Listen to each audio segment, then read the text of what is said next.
to family stuff. If we do not cancel next week, he said that is a good possibility he'll be able to join, but I don't think I'm going to need to cancel. It's just going to come down to will work keep me longer than they need to that night.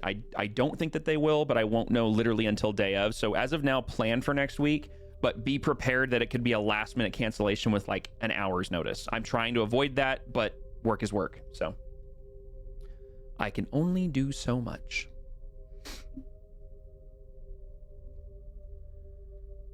Okay. Let me do a thing.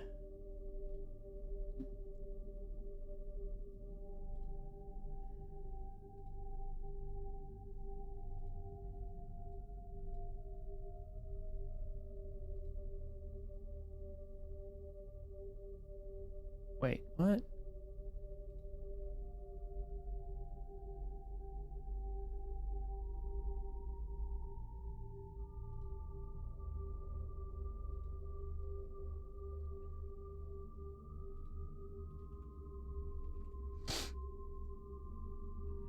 I thought I already did this. Why did it not save? The music that's currently playing doesn't scream, There it oh is. no, danger, fire. It screams Well, it's because we're starting stream. tavern. That's because we're starting stream. I haven't put on the other stuff yet. Oh. Yup. Show. Do you still have all the mic'd up, like, audio on, like, the starts page yet? Yeah, we're all talking. How fun. Hi, chat. I don't have my chat open today. Sorry.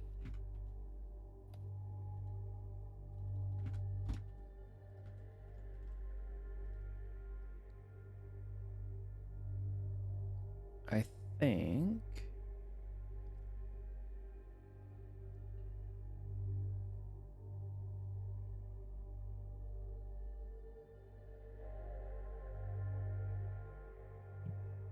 Oh, there's what I'm looking for.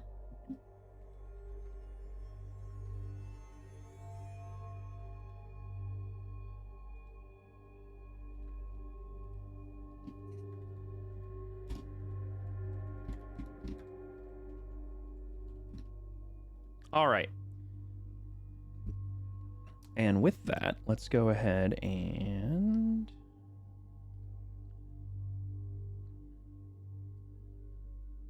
move over here. And yes, on the stream, it's going to show a black area for the chat. It's because I had to do a bunch of chat cleaning out because we did non-game stuff in Foundry. So, all right. So before we get our music situated here, if everyone is present, which I believe everybody is, now that I see it, we have everybody undeafened. Well, hello, welcome back. Last time we left off, you guys had tried to enter the city council. Finally, you guys had approached the northeast gate of the city council district, being basically led by Kyria, who seemed to have an air of confidence and placement about her. She seemed to either believe that she belonged here or actually did belong here.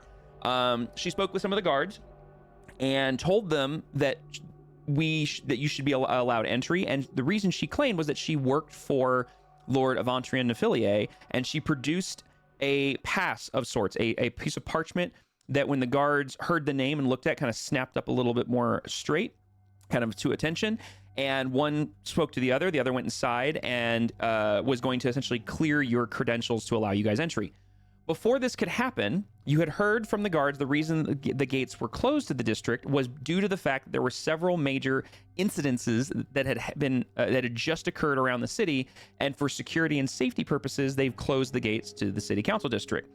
You'd already passed one potential incident, which was there seemed to be some sort of run on the Ironroot Ledger Hold. Well, there was some sort of large mob that appeared to be trying to gain entry to the Ledger Hold, but were denied entry. The doors were closed. And you guys opted to keep going to the district, the city council district. But from the higher vantage point of the city council district wall, or plateau, I should say, several of you glanced around towards the direction of the city proper and noticed a large plume of smoke rising into the sky from the Riverside district right along the waterfront. And a few of you got a bad feeling in your stomach and thought we need to go check that out. Pipwick confirmed the bad feeling by sending a sending spell to Durnham, the dwarven bartender / owner of the Lucky Tankard, asking if everything was okay. a response came through, and it was very clear Durham was in distress. He was coughing and was unable to get out very many words beyond just essentially help. And from there, you guys decided to sprint pretty much full speed all the way across the city, making it to the Riverside District relatively quickly by the aid of Grigor's very adept knowledge of city streets and alleyways. Everybody making it there with a level of exhaustion, save for Tippy, who is riding her companion, so to speak, of Sean, the undead Iron Brand member that she raised back, and Dax, who paced herself in the last stretch and didn't arrive with exhaustion, but basically had a little bit of disadvantage on the first get-go there. You guys arrived to find that the Lucky Tankard was engulfed in flames from the ground floor up to the roof, with fire and smoke billowing out of every orifice of this building. Most of you rushed in rather quickly to try to figure out what was going on or to find Durham. Kyria rushed into the flames, in fact, taking some fire damage in the process, trying to find their dwarven friend. Dax, when she showed up, also tried to enter and use her abilities as someone from a rather hot place to her advantage. The rest of you guys kind of semi-circled out in various positions, assisting with the already formed bucket brigades of local citizens that had set up to try to help the Lucky Tankard. We left off with Daxori and Kyria finding Durham in the back corner of the bar near the casks of ale, which at this point have caught fire, and Talina, Grigor, and Helrea moving in just enough to help, but not really get too far in out of fear of taking any sort of damage or getting hurt in any sort of way, or having the building collapse on top of them. Tippy has moved up onto the landing of the staircase that leads up to the upper floors where the rooms are, and has been using her mage hand to funnel buckets from the city harbor on the waterfront up into the second floor. Pipwick tried to dash and jump across the tavern bar and get behind the bar to help. Unfortunately, he picked the wrong spot, and there was a hatch that, due to the fire and damage sustained to the building, was shattered. And as soon as he cleared the bar, he fell about 12 feet into the cellar beneath the bar, and is currently one floor down, drinking some wine that he's discovered. And it is here that we're going to pick back up. So let me go ahead and get the correct ambiance.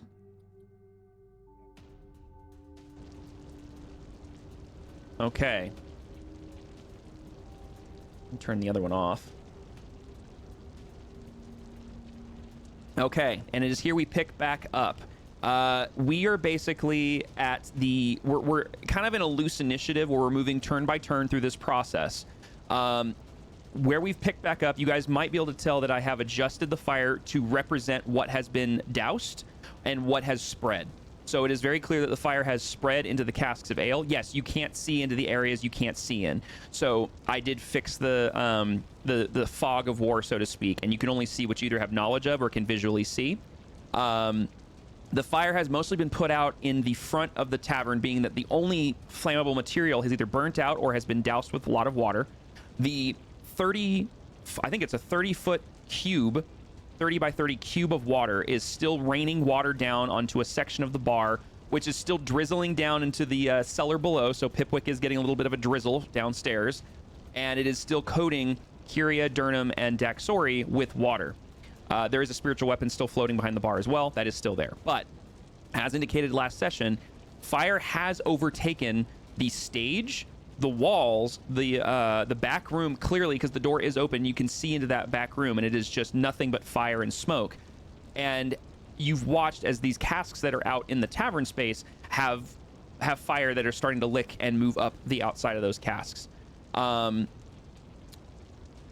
So, with that, we're going to start with Kyria and Dax. You two are escorting Durham, who cannot hold up his own weight. And you've just moved him out from behind the bar into the main tavern area. What would you guys like to do? I'll let either of you decide who wants to go first, or if you want to work together. I'll cast another healing spell on him. You cast another healing spell. Okay, what healing spell are you casting? This one.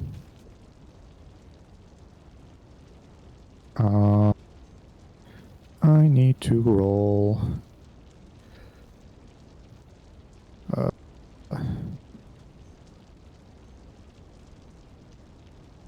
That. Okay.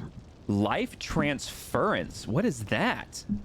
It hurts me and heals him by the same amount. Okay. All right. So you're giving him 16 points of 16. healing, and you take 16 points of damage. Yes. Okay. Oh, you did. Okay. Yep, I just did. Yep. Okay. Wow. Okay. So, wait, that didn't. Why didn't that give him 16 points? Oh, that gave him 16 points of damage. Hold on a second. It did it weird. I think you have to target both of you. I'm not really. That's really weird. Okay, hang on a second. So we're gonna give him back 16 and then another 16. Okay, there we go. That makes more sense. I was like, he had 2 hit points. Okay. So, Kyria, you lay your hands on him and you close your eyes and you summon your Everlight connection, and she transfers some of your life force from you into Durham, and you feel it hit you, and you can feel it drain you pretty substantially. 16 points is nothing to sneeze at. And it wins you. You actually kind of catch yourself a little bit in the middle of your throat, and you watch as Durham relaxes a little bit, and some of his bruises and wounds that you have briefly noticed on his body start to heal up just a little bit. And he looks a little bit better. He doesn't look as worse for wear. Okay, so that's your action. For the rest of it, I'm just gonna attempt to shield him from a potential explosion behind me. Okay. Daxori, what are you doing?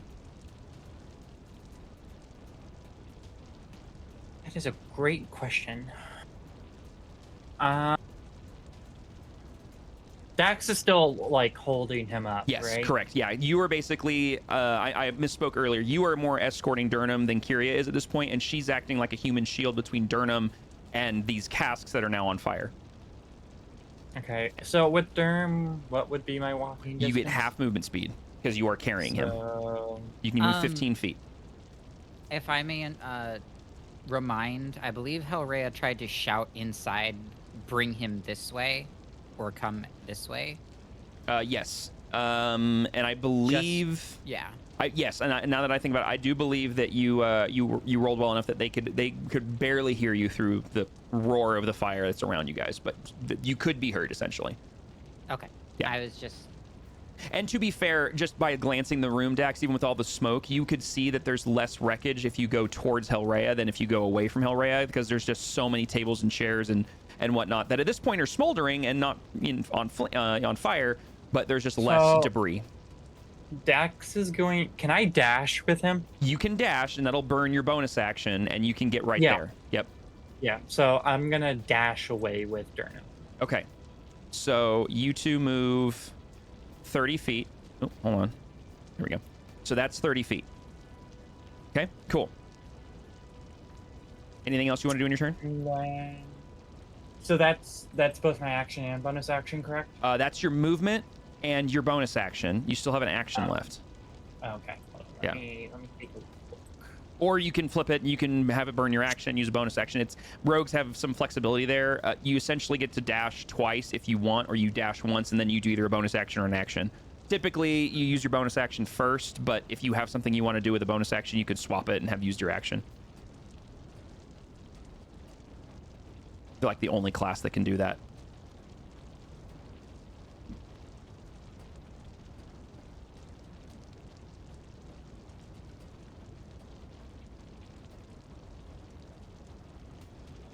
And next up, I'm going to say will be Grigor, then Tippy, then Hellrhea. We're going to go left to right across this bottom, and then Pipwick will get to you since you're in the basement. So that'll kind of be tentatively the order, so you guys want to think about what you're doing. As long as you don't forget about me, man. Nope, I can still see you. So, all right, Dax, what you doing? Yeah, I'm just trying to figure out real quick.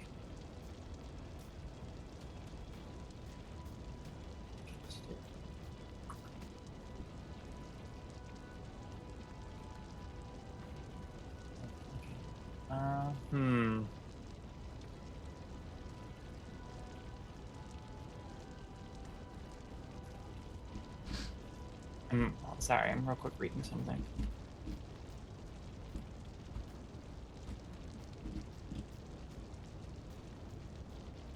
Axe is going to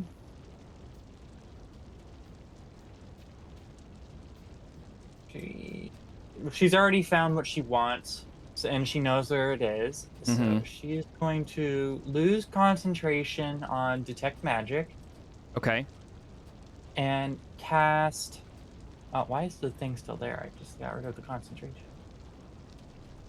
Hmm.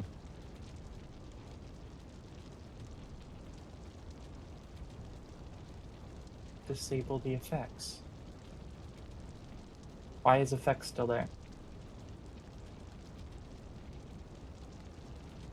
You able to remove the effects? Oh, that's from me. I'm sorry. Yep. Give me 1 second. Sorry, I didn't realize that I was doing something else. Yeah, so just removing detect magic because she's already found what she wants and she knows where it is. Yeah. Okay. 1 second. I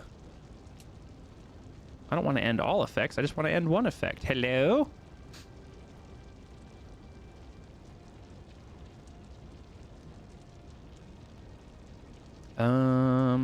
That's annoying.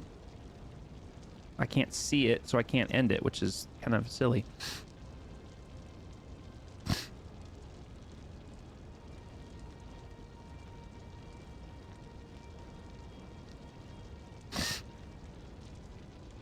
Yeah, and it's not an active effect. No, right no, now. no. It's me. I can't get to it. I can see what the problem is, but in order to get to it, I have to end everybody's effects, which are all the little stars. So I'm just gonna do that. So I mean, you guys still have the little marker that indicates that you're exhausted. So just remember that. Okay. So once she's ended detect magic, she is going to, and this can go within 60 feet. She's going to cast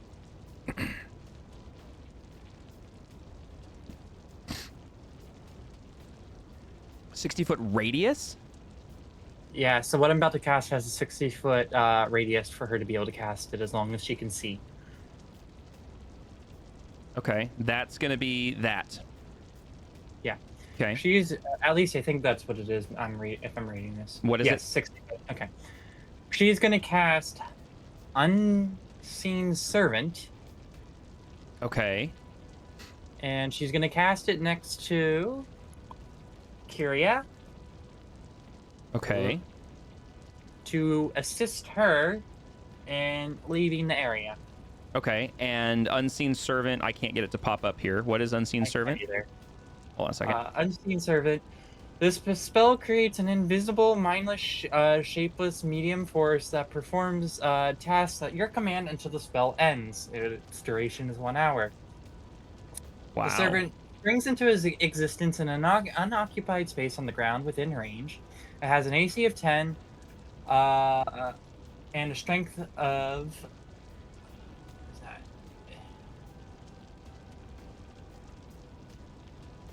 Strength of... Why can I not? It says strength of, and then I don't see it. Hang on a second. I think I can find it. So you said it has a strength of 10? Yeah. And it, no, it's AC of 10. AC. Okay, yes, I have one here. I have an unseen servant. So it's got an AC of 10. It has it can do very basic things, but yes, it is here. And so you want it to. So once on each turn, as a bonus action, you can mentally command the servant to move up to 15 feet and interact with objects. Okay.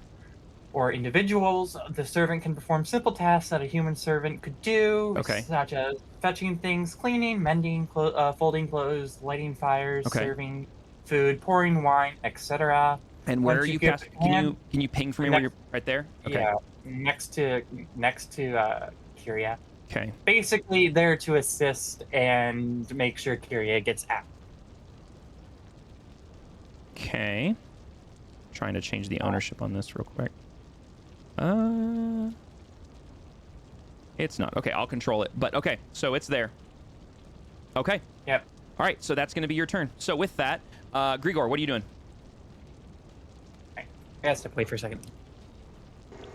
Grigor's continuing to help the fire brigade and would like to prepare an action to push the citizen to the upper right of him down when the kegs explode. Okay, so you're holding an action. So you can basically... Actually, you know what? You're a rogue. I will allow you to do that as a bonus action. So, hang on a second. So you are helping with the existing bucket brigade, and then you are also preparing that when and if something happens as far as an explosion or some sort of event, you're going to try to grab this individual here and get them out of harm's way. Is that correct? Yeah, like tackle them to the ground and get down, Mr. President, sort of way. Okay, done deal. All right, so that's going to be your turn. I'm going to skip Talina. Tippy, what are you doing? How close is the fire to this on the stairs? So you are 10 feet up, and then there's another about 10 feet of the stairs that's right here that continues up to the second floor, and you can see on the second floor as you look up that 10-foot staircase, you can see fire and smoke up there. So it's maybe 10 feet away from you to where you can see flames licking the wall and moving across the floor. I'll just keep using my mage hand to keep trying to knock that water out before I start heading up those stairs. Okay, so you use your action, or is it bonus action to command your mage hand? Is it action or? Actually, good question. Okay, I think it's a bonus action if I'm not mistaken. I'm looking. Action. It's an action. Okay, so your action is commanding that. So you still have a bonus action if you'd like, and you also have movement. I'm gonna like start moving up the stairs slowly hopefully as the fire goes slowly out. Okay, so I'm gonna leave you there because the map that's for this is not set up the right way. So you you walk 5 feet up the stairs. So we're gonna do. You walk 5 feet up the stairs, right there, and your mage hand. I'm just gonna move here to represent that. Oh, hold on. There we go. It is basically moving up and down the stairs doing this, and it's moving very quickly based on your rolls earlier. But it is doing a good job of putting out the fire near the top of those stairs.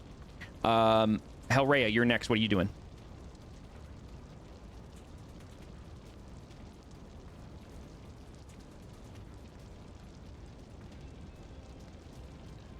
Sorry, I was muted. Oops. All good. I'm gonna say Rhea does see Dax and Durnham coming out of the Yeah, you can see their silhouettes through the smoke. Yeah, and everything. Mm-hmm. Approaching. Okay. To then start assisting Dax to get Durnham out of there. Okay.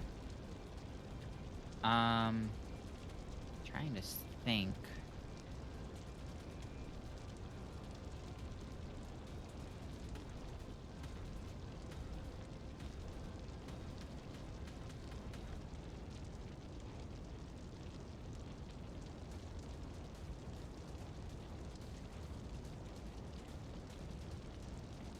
Didn't 100%. Oh, okay. That isn't at myself. Got it. Yeah, basically just going to assist. Not much else going on. Okay, so you were assisting. You can run up. So you used how much movement speed to get there? About 15 feet. 15 feet? Okay. Let me see. Yeah, so you used 15 feet. You still have 15 feet of movement. If you're going to assist, you have half speed in helping move Durnham. So you could basically kind of take Durnham from Dax if you do that. But because you've already used that, you basically have about 7 feet. You could basically move 5 feet, to be perfectly honest. I was basically going to get up to with Dax and Durnham. And upon Dax next moving, basically provide the support being the last bit of my movement speed, if that's possible. That's fine, yeah. Okay. Yeah, I'll allow that. Okay. Talina is going to... she can't help Sean, unfortunately. She's going to see this as well and see Kyria back there, and she is going to... Oh, what does she have? She's still maintaining concentration on enhance ability on Kyria. I know that. I think it's a concentration, isn't it? Yeah, it is for up to an hour. So she's still maintaining that. It's not the effect isn't on here, but it is. I know that she's maintaining that concentration, so I'm just going to keep a track on that. So she can't do a concentration do you have a better spell. visibility now than before? Huh? Do you have a better visibility now than before? Because before there wasn't a lot of visibility. There's still a lot of smoke in here, so the visibility has gone down, but she can see more than she could before. But she can't do much of her spells because a lot of them are concentration. And she's maintaining concentration on your enhance ability, which I don't think she'd drop at this point. Yeah, I think she's basically going to... You know what? I think, honestly, she's going to grab Sean's body and drag him out. So she's going to move 15 feet with Sean's body out a little bit further. That's going to be her turn. All right, Pipwick. You are on a completely different floor. What are you doing? Bottle of wine in hand. Mosey on over to this door. Okay. Give me 1 second. And I'm gonna do the fire safety thing where I'm gonna touch the handle and see if it's hot. Okay. All right. So go ahead. Before I move everybody over here to see what you're doing, go ahead. So you're just touching the door handle? Yeah. Okay. You touch the door handle, and it's warm, but it's not hot. It doesn't feel like it's too hot to touch. And when you touch it, it jiggles a little bit, so you immediately know that it's not locked. Okay, I open the door then. You just open the door. Yeah. Okay, you open the door, and you are looking at the back. And let me do this real quick. I'm just going to do this. See if it'll properly put everybody here. Okay, cool.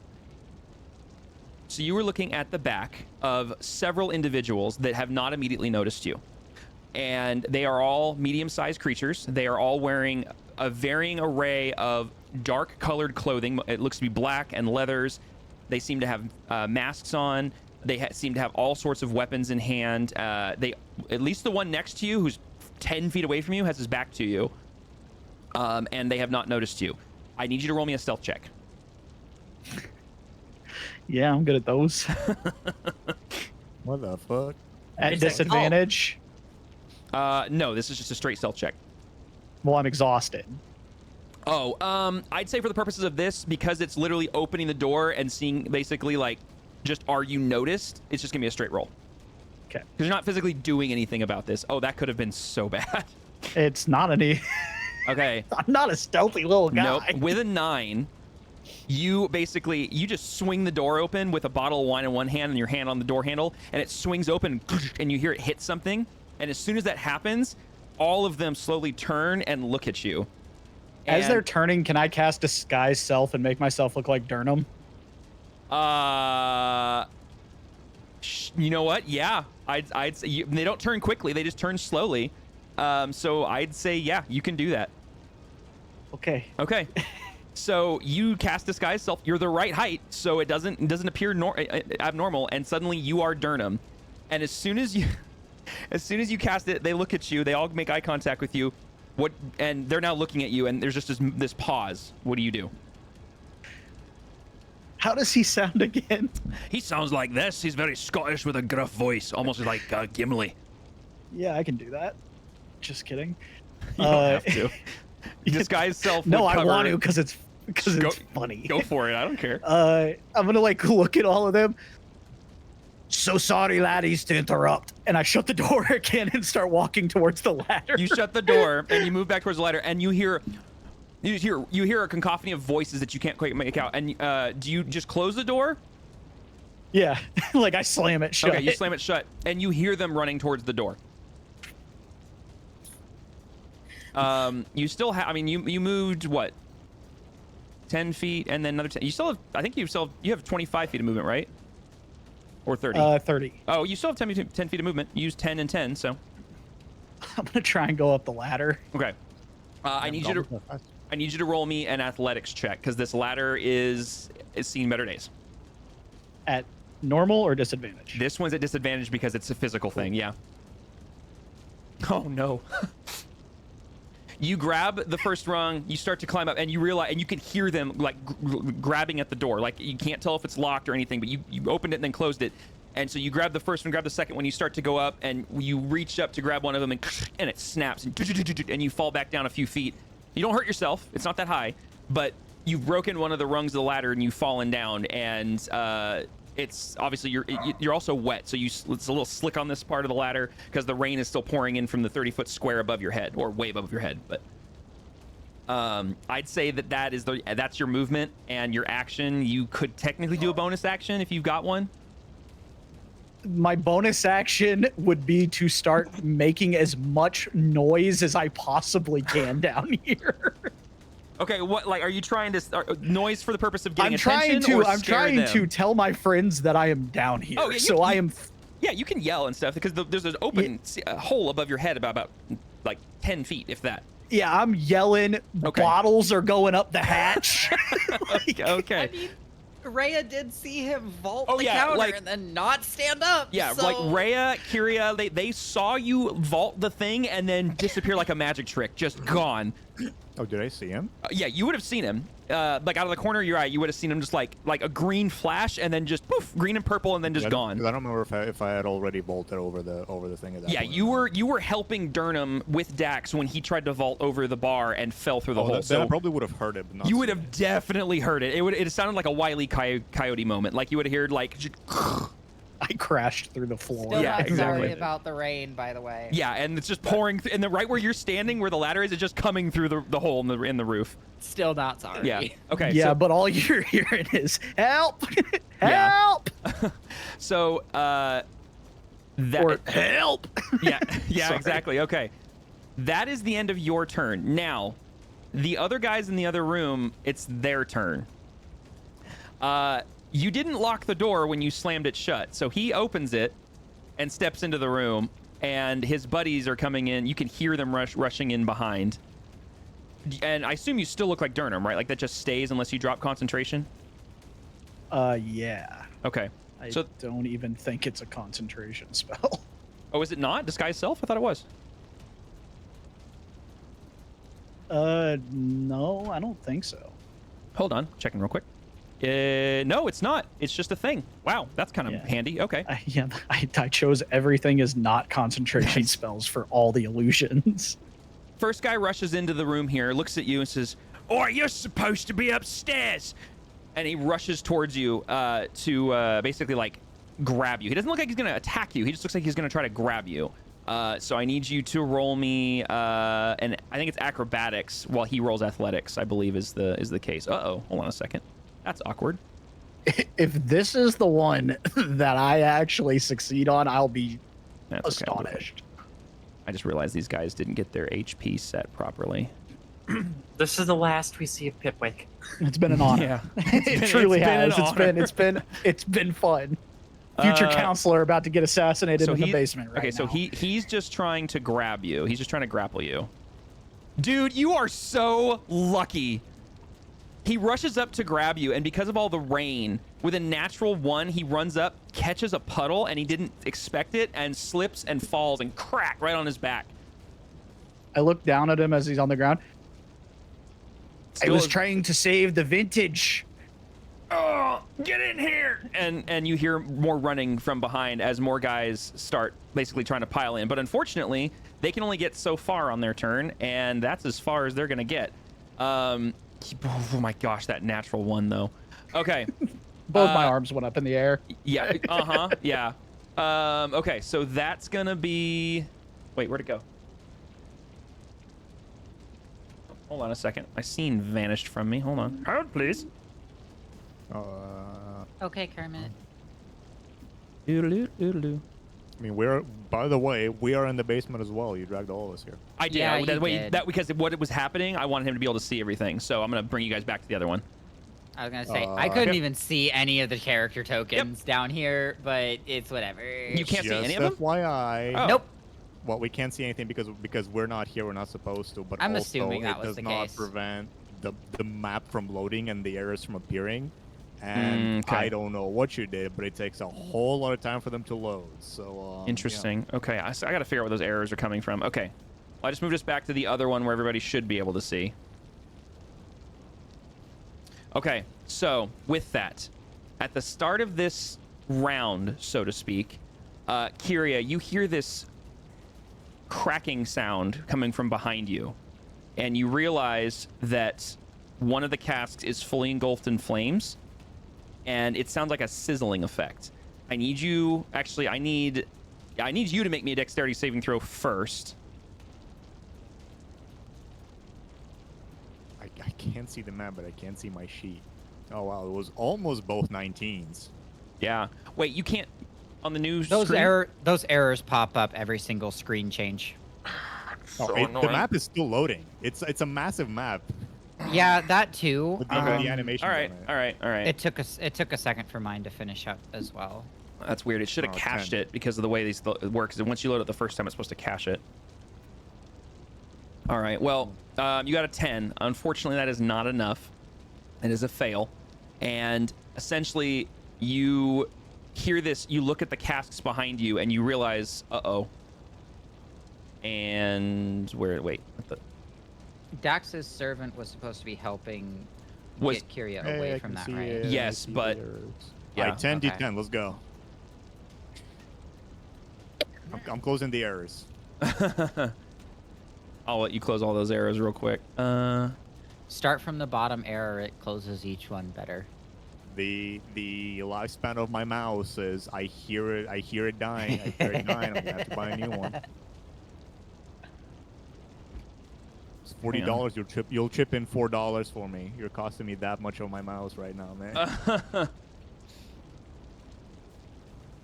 Trying to do a thing and it's just not working. I was gonna stop by a store that I normally bought mice at to like see how much it costs if it went up, if they still sell it. I passed by that place for like 4 months now. I did not realize they moved. There's no computer store there anymore. Oh no! They moved further downtown, which is bullshit because no one there buys computers. It's downtown.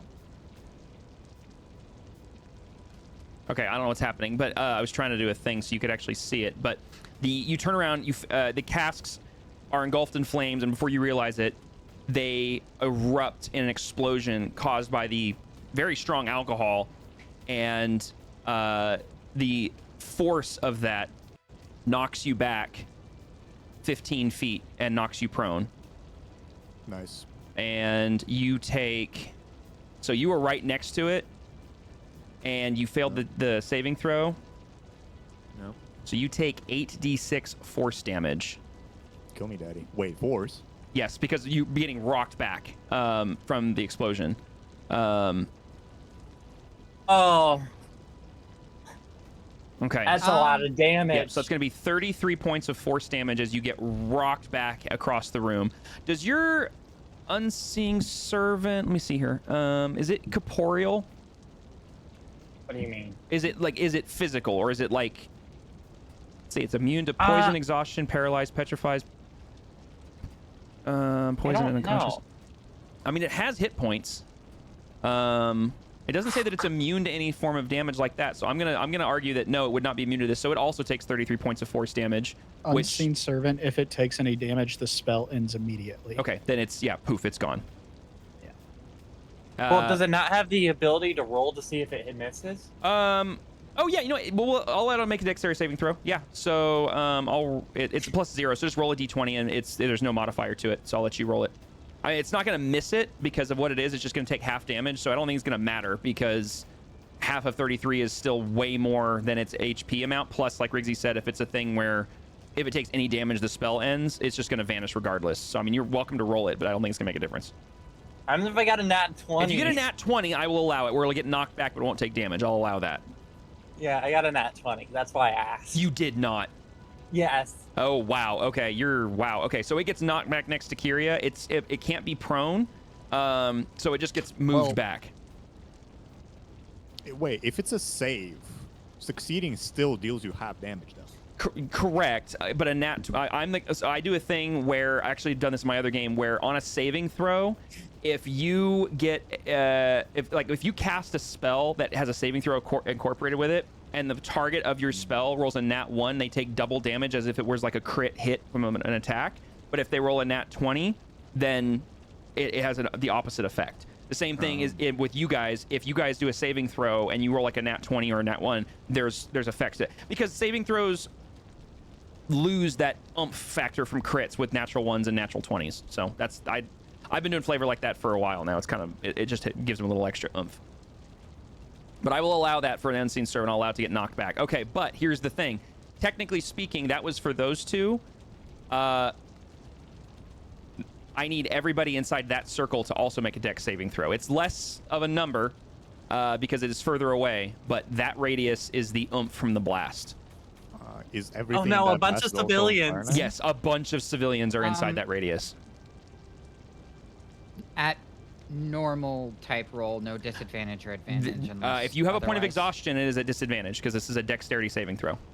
Okay, I'm asking because it does not automatically show disadvantage. Yeah, that's fine. Okay, so let's see. So she failed. Oh, I have a 6. I didn't realize I have a +6. Okay. So that's a fail. Rhea runs up, tries to help That's a Dax fail. with Durnham, and gets her rocked in. That's a success. Okay, so this one... Oh, geez, move. Okay, so those ones... that one is a success. No, let's just do it this way. All right, so for everybody inside that radius, it's 5d6 force damage if on a fail. So give me a second. So it's 1, 2, 3, 4, 5. So that... Oh, that is really... That's way too good. So 24 points if you fail. So this one here... okay, so... We'll try digital dice for my actual character. Oh, don't do that. Hold on a That's second. 12. This is slow, but...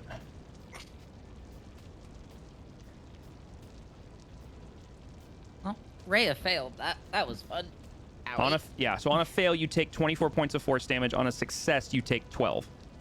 I don't roll since I'm in the basement, right? You just get knocked prone because of the force, but because you're beneath it, it's just the shake of the room kind of like knocks you back. That's it. You don't take any damage. Bomb shelter, baby. Yeah, pretty much. Exactly. Neon Monholdring comes up with a good point. Does his hold action that he has do anything? This would trigger. So as soon as you would your reaction is you're going to make, so the dexterity saving throw is a very good success. So you're not going to take the half damage, but I want you to roll me a second dexterity saving throw for how quickly you can grab this individual and move them so that you basically are getting them out of danger, because right now people are not doing well. Okay, and is that disadvantage? So oh boy. So you do grab them, but due to the force of this explosion, you go to grab them and move them, and you both get rocked back at the same time, and it just sends you both flying across the room. I just thought that him trying to grab and save that civilian, where the civilian didn't get the save and he did, is like the opening scene of The Boys. It's like grabs him and then boom, the civilian's no longer there. He's just holding his hands. Oops, wait. Wait, was 12 was the 12 a succeed or fail? 12 is a fail. Okay, that's what I thought. Yep, and I just realized I was getting outside my circle here, so hang on. These ones out here are fine. For now. This one was right on the edge, so that one's okay. And then these ones over here. Sorry, this is just a very slow process to do this. It's fine. I'm just waiting for the number to hit my character sheet. Yeah, these are all fails, guys. Oh, I just did it manually. That's a natural 20. So, okay, Grigor, you are lucky. While you struggle to get them, they actually grab you, and both of you go flat down onto the ground, and they actually make their saving throw. And, yeah, like, that was I'm going to be honest, that's the only one that was saved because of you guys and because of nat 20. Wait, okay. Hold up. What? What? Oh, wait, I just remembered something. In case that helps him not die. Something that didn't get applied to my healing spell is the fact that I have Disciple of Life feature as a life cleric, so he should get extra 5 health points. To Durnham? On top of the 16, yeah. Okay, there's another 5 health points. Okay. So, Durnham needs to make a saving throw, too. Yes, what's up? did just recall something. The Brooch of Shielding, I am resistant to force damage. Hey, okay, so you have the, all right, so, okay, so now we've done this. Okay, Durnham succeeded, so that's good. Okay, so now we're gonna go through the players. Kyria, you've already done yours, you're flat on the ground. Durnham succeeded, so he's gonna take half damage. So he's gonna take 12 points of force damage. He is okay, I mean, it hurt, it knocked him down, which we'll get to movement here in a second. Daxori, what did you roll for your saving throw? I got a 12 and I already did the damage to me. So you're gonna take full damage then. And then, Hellraya, what did you roll? My roll was a 9. Okay, that's a fail. But however, I do have the resistance due to the brooch. Okay, so you do take half damage, not the half of the half. So you take 12 points of damage. So go ahead and you can do that. Do you want me to do it, or do you need to do? I can apply it to myself. Okay, You said 12. All right. Yes, 12 points of damage. Grigor, Grigor, you succeeded, so you're going to take half damage. And you are, and all of you guys are knocked prone from this, by the way. Grigor, I've already moved you along with the person next to you. So you guys just need to, I'm just going to mark you prone. Can Dax hellish rebuke the barrels? That would make things worse. I was gonna ask that, but yeah. If you guys want to hellish rebuke the barrels, all three of the tieflings just do that. Nothing, it just makes the fire worse. A little more fire, just whoosh on the barrel, and nothing happens. That's the end of it. Okay, so you three here, you guys get moved 10 feet back, and all 3 of you are marked prone. Dax is already prone. And there we go. Okay, so you guys are prone. Due to the resistance, I'm just asking, would it have been able to shield me from falling prone, or because of the failed save? Actually, that's a good question. You said this is a ring? It's the brooch. It's the brooch. That's right. Yeah. Yep. I just want to clarify, you know what? and add a little bit of something. I will allow that. I will allow that. It basically absorbs most of it, and you get pushed back, but it doesn't knock you over. It just kind of keeps you upright, and you kind of slide back Naruto style. I will allow that because of the brooch only. Okay, so Gorilla was going upstairs. There is no more upstairs. Yeah, well, so I was gonna say, so this explosion goes off. Kyria gets rocked back 15 feet, takes the brunt of this explosion. Everybody who was inside a 60-foot radius of those barrels gets blown back by the explosion. Unfortunately, almost everyone on the bucket brigade that was close, they just don't have strong constitutions. Even with half damage on some of these, they are thrown back and smashed into cobblestone walls, cobblestone floors, wooden crates, the floor itself, and almost all of them just get completely decimated by this.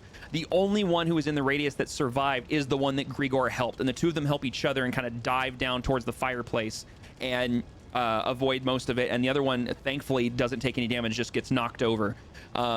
Everybody outside of the radius is okay, but it was a pretty big boom, and it completely decimates a huge chunk of the building.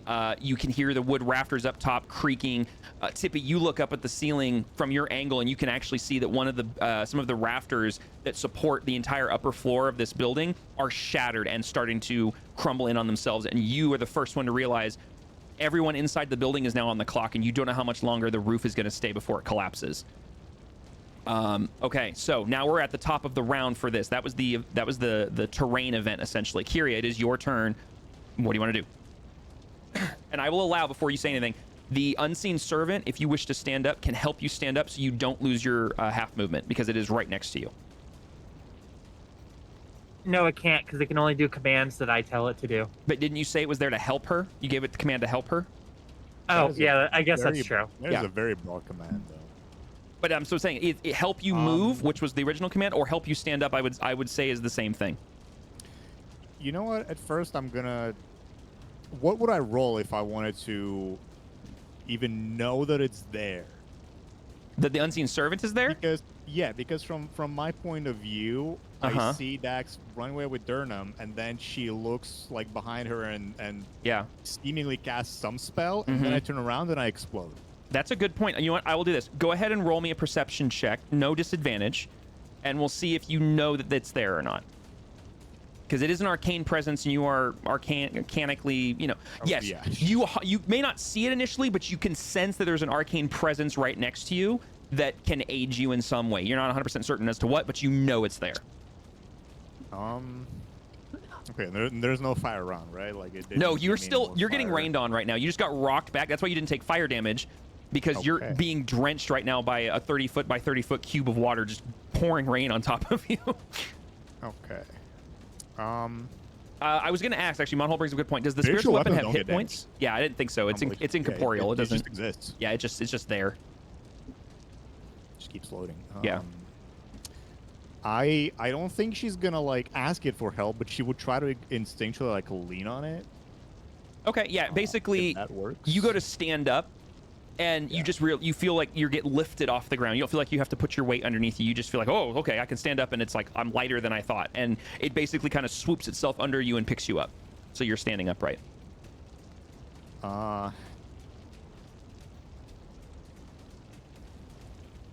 Okay, and then theoretically, can I see the barrels?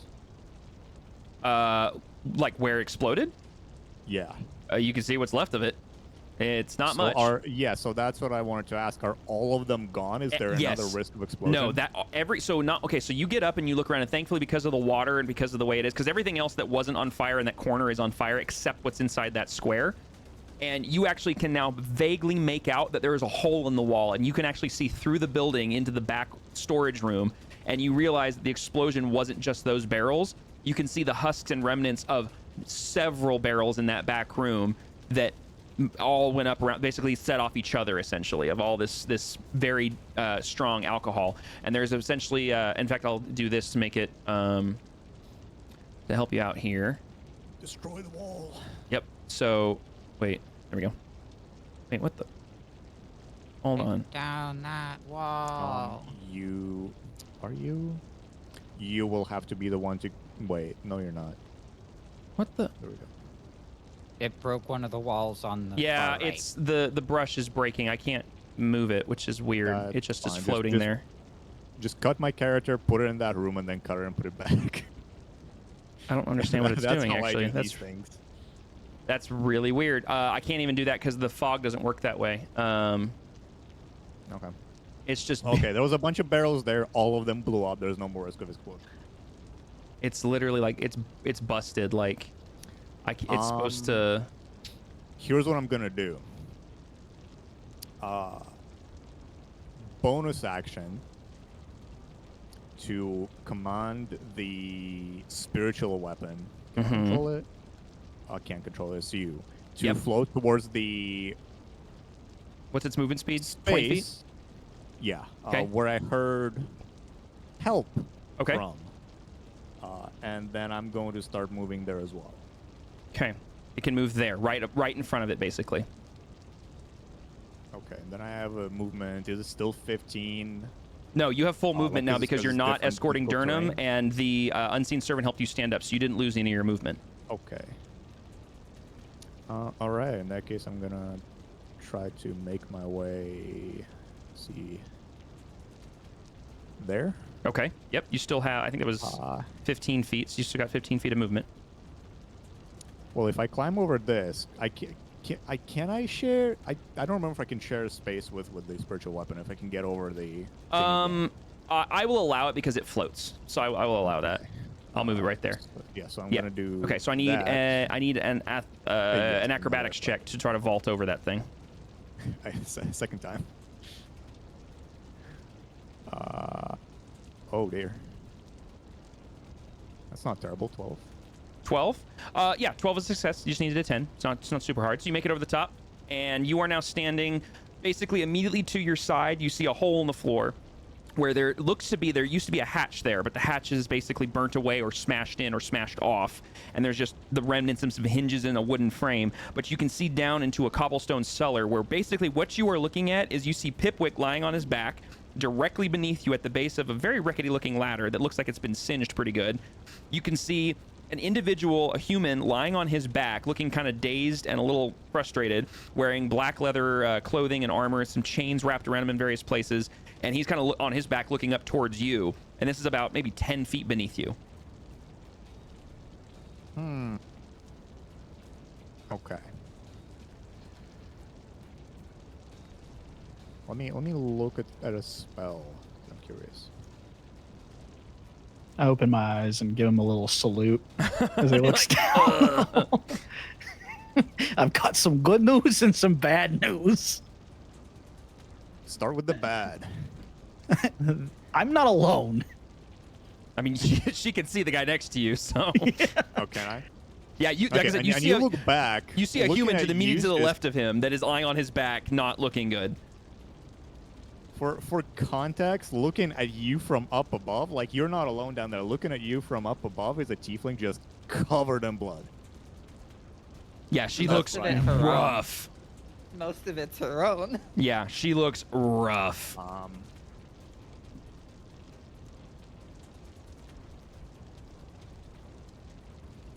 All right, because that was You know your. what? I'm gonna do this really quick. Yeah, I have an action. I was curious to try something. Okay, what do you want to try? I don't think I have sanctuary. I don't have sanctuary prepared to like protect him. Oh, do you not? No. Oh, that would have been great. I was curious. There's two things. There's two things I can do. Mm-hmm. I think because despite my condition, my priority is protecting him. Okay. I can either increase his AC with a concentration spell. Okay. Or I thought about if I cast command on him. On him? Yes. Okay. And tell him to approach. Does that allow him to just straight up get up and attempt to approach? Like, I mean, up the ladder. let me no longer there. give me a. So you said command, right? This would be the command spell. Okay. Yeah. You speak a one-word command to a creature you can see within range. Both of those are accurate. The target must succeed on a Wisdom saving throw or follow the command on its next turn. So it would be on his next turn. So yeah, so it'd be on his next turn. It's not going to happen immediately. So I mean, technically speaking, if he either fails or chooses to auto-fail, which everyone has the ability to do on any point during their turn, then you could do that. However, it wouldn't happen until his turn. So I don't know if that's something that you want to still mess with or not. Turn this off.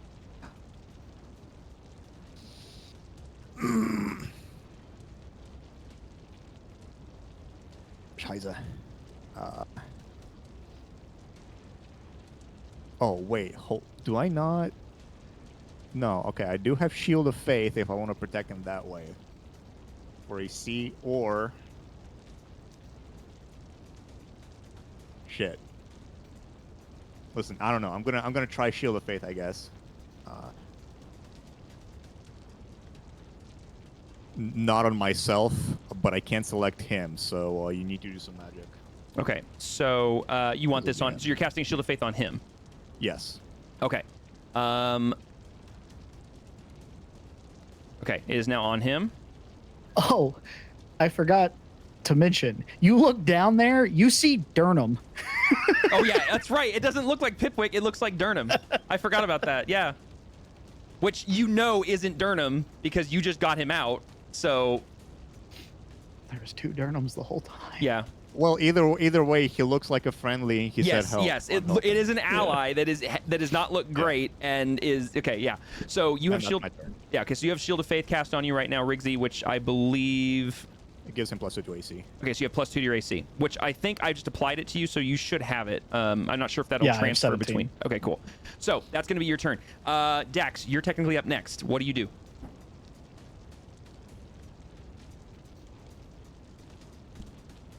That is a good question. Dax is just going to proceed. Sorry, no, my allergies acting up all of a sudden. You're fine. Dax is going to proceed to try and get up. Okay, so you're going to use half of your movement speed to stand up, so you now have 15 feet of movement. Then she is going to stand Durnham up. Okay, that would be the help action, so he can stand up, and that's your action. And then she just orders for spirit. Okay. To continue helping Kyria. Okay. It's gonna float 30 feet across the space and get right behind her and continue helping her with whatever she needs help with. Okay, that's your bonus action. Do I have some movement speed still? You have 15 feet of movement speed left.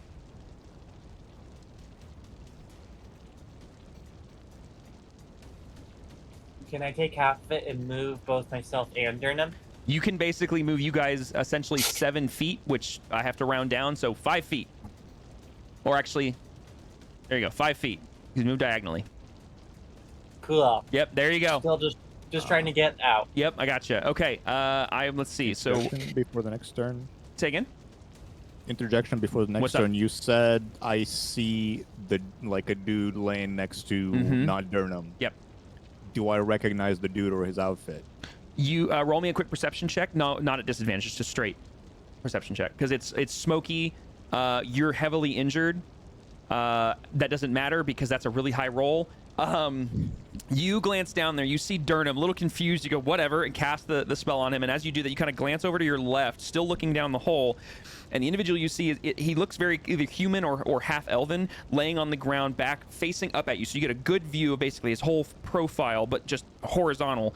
He is wearing almost the exact same garb as the individuals that attacked Daxori in the street a day or two ago, that you guys fought. The garb that Sean was wearing, and the garb of the individuals that you fought at the Gilded Crow earlier this day. That is an Iron Brand member laying on his back down there. However, the difference is this one isn't wearing like standard, just like around like town clothing with a 26. This guy looks like he's dressed for a fight. This guy looks like he is ready for something, and that it's not just like he was caught unaware. More of like this guy looks like he's ready to do something or has already done it. Am I able to warn my party about it? Yeah, I count that as a free action. Yeah, you can yell that. What would I yell out?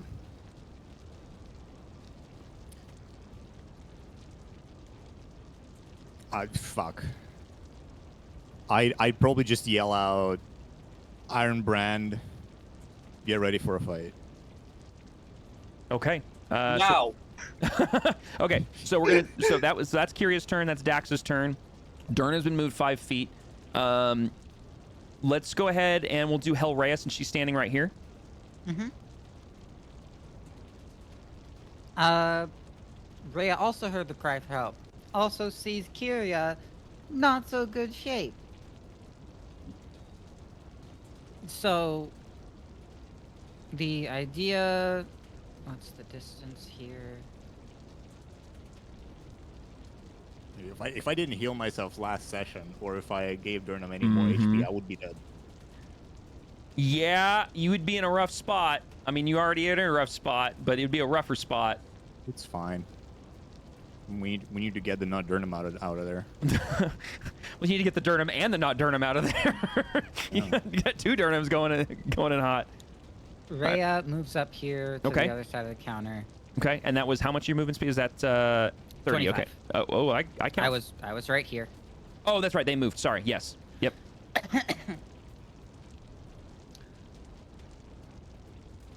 You need to take a potion. As she basically just climbs onto the counter since can't really get across. Yeah, I will allow that.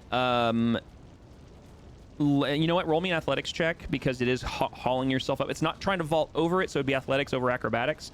But it is smoky. It's raining, and this is burnt. So rolls a 1, falls in the hole. No, well maybe even actually. with my disadvantage. Even with my disadvantage. Even with disadvantage, 14's good. So yeah, you are able to get up onto the counter, and you are now 5 feet off the ground.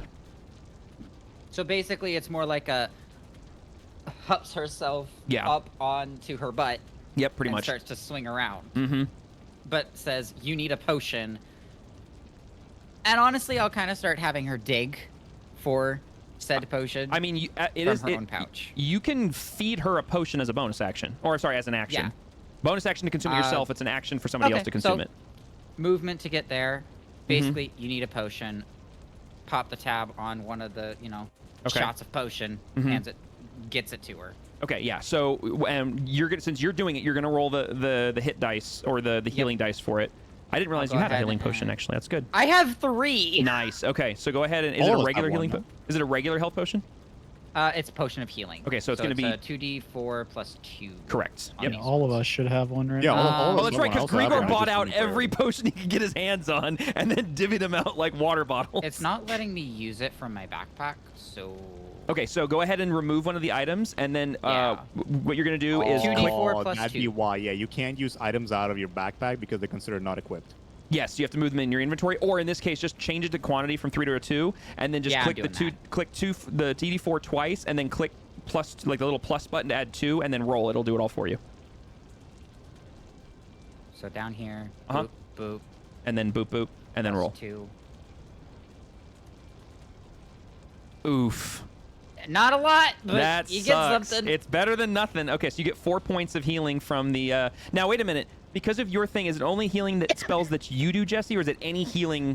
It's in particular healing spells that I so do. the potion doesn't. Okay, I just wanted to check. Yeah, make sure you as didn't long miss as out I on any hit cast a points. healing spell of level 1 or higher to restore points to a creature. Okay, cool. So then, yeah, you get 4 points of healing from the potion. As basically you're looking down this thing here, and you hear you need a potion. You look over, and like a mom sticking a baby bottle into their kid's mouth. Thunk, you get a potion in your mouth as she pours. Yeah, one. basically just uncork. Yeah, and pops just it into your face. pours as it down your throat. Kind of just sitting and sliding over the counter. But you get 4 points of healing. You feel a tiny bit better, and that's going to be Hellraya's turn. Yeah, I think I just. I think I just got that feature because we just got up to level 6. What the clerical thing? The one that gives extra healing. Yeah, disciple. Of Yeah, Life, let me look here and read it. Yeah, it's your healing spells, so yeah, it doesn't affect this. So yeah, okay, beginning at level 6. Yep. So All right. I just got it. I'm just putting this one down since it's basically a hup. Yep. Sit and swing legs. Yep. If you want to count me prone while I'm on the counter before I slide off. No, because you're not prone. You're like sitting. So and you're also up off the ground. So basically all you gotta do is hop down and you're good. So it's not as much movement speed to get back up as it is to jump off this. So you're fine. So that's gonna be your movement, your action. You still have a bonus action technically. I don't really have anything bonus action wise that I can do. Okay, that's totally fine. In that case, Tippy, you're up next. Over here, you are halfway up the second landing. And the explosion goes off. It missed you. It was the force of the blast. You were just outside its radius, thankfully. So you don't take any damage from that. You don't get knocked over or anything like that. You watch as all of the civilians outside just get sundered out in different directions. You hear the screams and cries of people who have been thrown to the ground or people who have witnessed this happen. You can hear the creaking of the timbers up above. You glance up and you see them actually starting to like give way at in various spots. What do you do?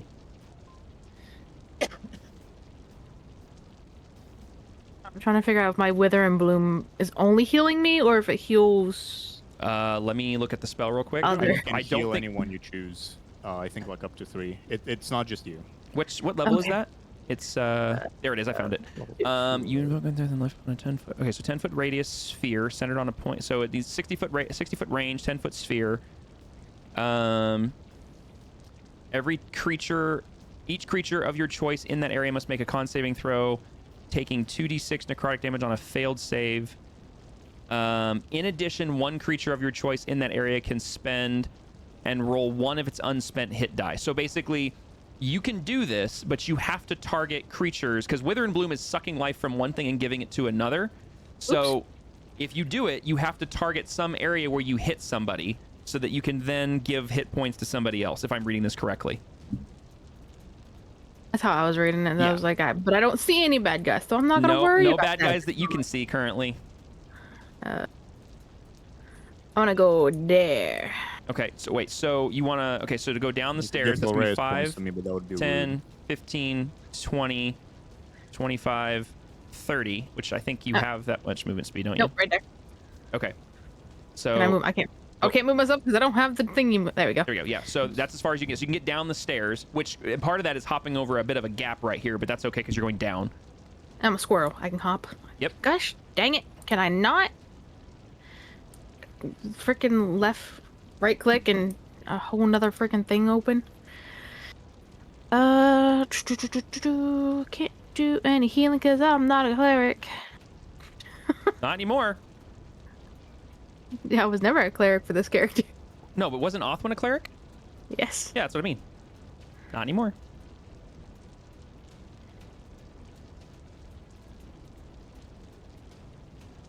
What you doing? Potions have to be drank, right? I can't just throw them at Kyria. This isn't BG3. You do, unfortunately, you do need to drink potions in D&D. That is one BG3 rule I will not import. It's not a if you splash can roll potion. if you can roll a nat 20. If you roll, I'll say this, yeah. If you want to throw mouth. one and can roll a nat 20, I will say that it lands in the person's mouth perfectly. Otherwise, if you get anything shy of a nat 20, it breaks and is spoiled and is no longer usable. Okay, I only have a -1. Oh yeah, that'll go so well. I'm just gonna move then, because I can't really do So anything. you're gonna dash? Yeah. Okay, so where are you going with your dash? Get another 25 feet of movement.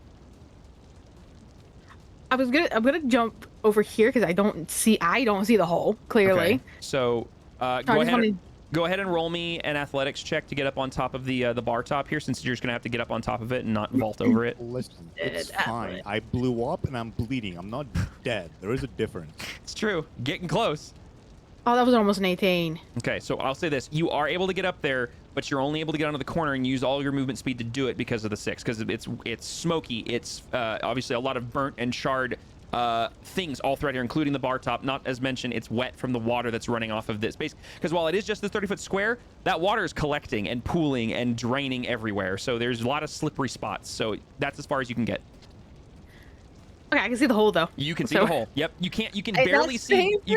You can see Durnham 2.0 kind of sorta, and you can kind of make out what looks to be another individual, but from the angle you're at, you mostly see cobblestone wall. Hey, that saved me because what I was gonna do was just jump over. And oh yeah, you would have landed right on top of Durnham and just. I would have put a Pipwick. Yeah, well, yeah, the Durnham Pipwick. Yeah, exactly.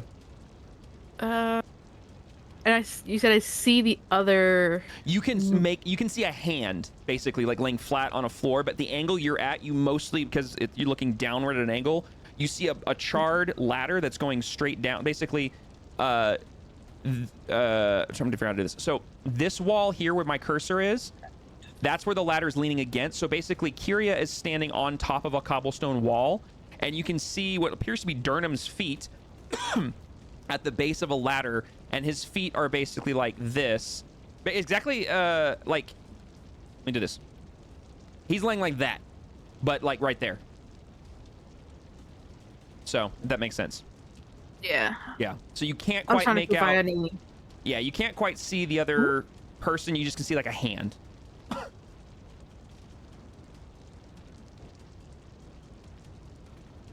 Okay. Yeah, that's it. That's your turn. All right. Next up is going to be. I'll skip Talina. We'll go to Grigor. Grigor, what are you doing? Grigor's going to get up, help the survivor up, and tell them to go get more people to help. Okay, so you're gonna use half your movement to stand up. You're gonna use an action to help the other individual up to their feet, and then you're gonna free action of giving them an order. So you still have a bonus action and half your movement. And then Grigor's going to stagger a bit toward the rest of the party. Okay, so you're going to use your remaining movement. Just go ahead and move yourself where you go. And I will say that they use...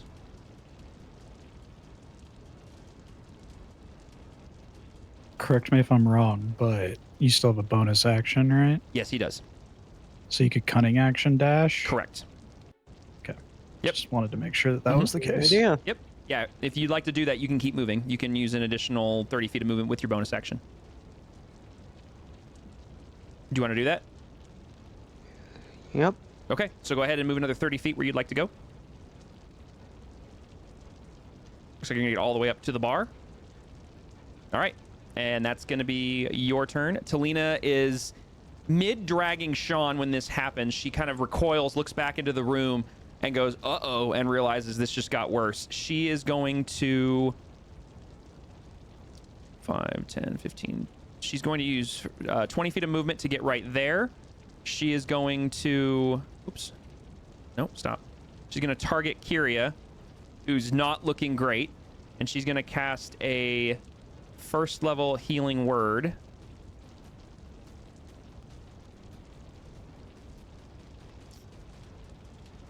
And that is slightly better. And you're going to get 14 points of healing back from her healing word. Yeah, that's what. Yeah, that's way better. What the fuck? Wait, how has advantage on healing? I guess so. I don't know. I just clicked the button. Wait, what? Why did 2d4 and it discarded 2 lower and then rolled 4 high. She must have a thing for that. I don't know, but yeah, not my character. I don't know.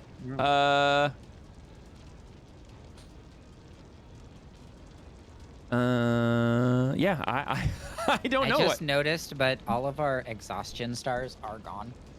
Yeah, the effects are gone. I had to kill them to get rid of the detect magic effect, but you still have, you see the little like one in the upper left corner of your icon? You still have the point. It's just the physical effect is gone. I'll be frank, I didn't like the stars. I like icons more. Yeah, it's fine. So she's going to run in. That's going to be most of her movement. She casts that. She does, I think Healing Word's a bonus action, actually. Yeah, it is a bonus action. She still has an action, so with an action, she can do a cantrip. She can't do another spell.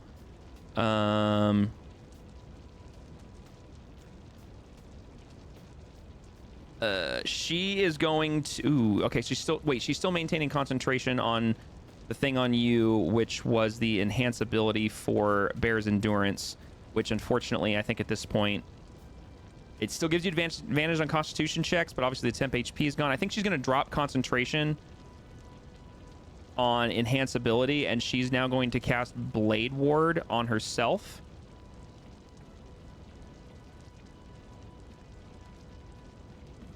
Yeah, she's going to drop concentration on the con save, on the con thing for you, and she's going to give Blade Ward to herself, which gives her resistance to bludgeoning, piercing, and slashing damage dealt by weapon attacks, because she heard Iron Brand. And that is going to be her turn. All right, so with that, we're going to I must have missed it. Who screamed Iron Brand? Kyria. Okay. Kyria did. Yeah, Kyria spotted him down below. Walked to the hole, looked down at it, cast a spell, and then yelled out, Iron Brand, get ready for a fight or something like that. Yep. Okay, Yep. if that... I missed that part, apparently. So... Well, now that you're here, you can also see part of it. Yeah, you're actually... your angle, you can see him almost perfectly. You see him laying right down there next to Pickwick. Or, well, Durnham. Okay. I should have used my action to Eldritch Blast him in the face. If you'd like, we can roll it back and you can do that, because we're not in initiative yet, so... Don't make them mad. I'm still down here. They're already mad. So they're already not very happy. What would it was the bonus action for the potion. Oh wait, thing, no, right? it was action to feed me the potion, so say you have to not do action. that. Correct. Yeah. That's correct. Yeah, you have a bonus action. You don't have an action. That. Yeah. I'm not gonna rescind that. Yeah. Okay. Cool. Just making sure.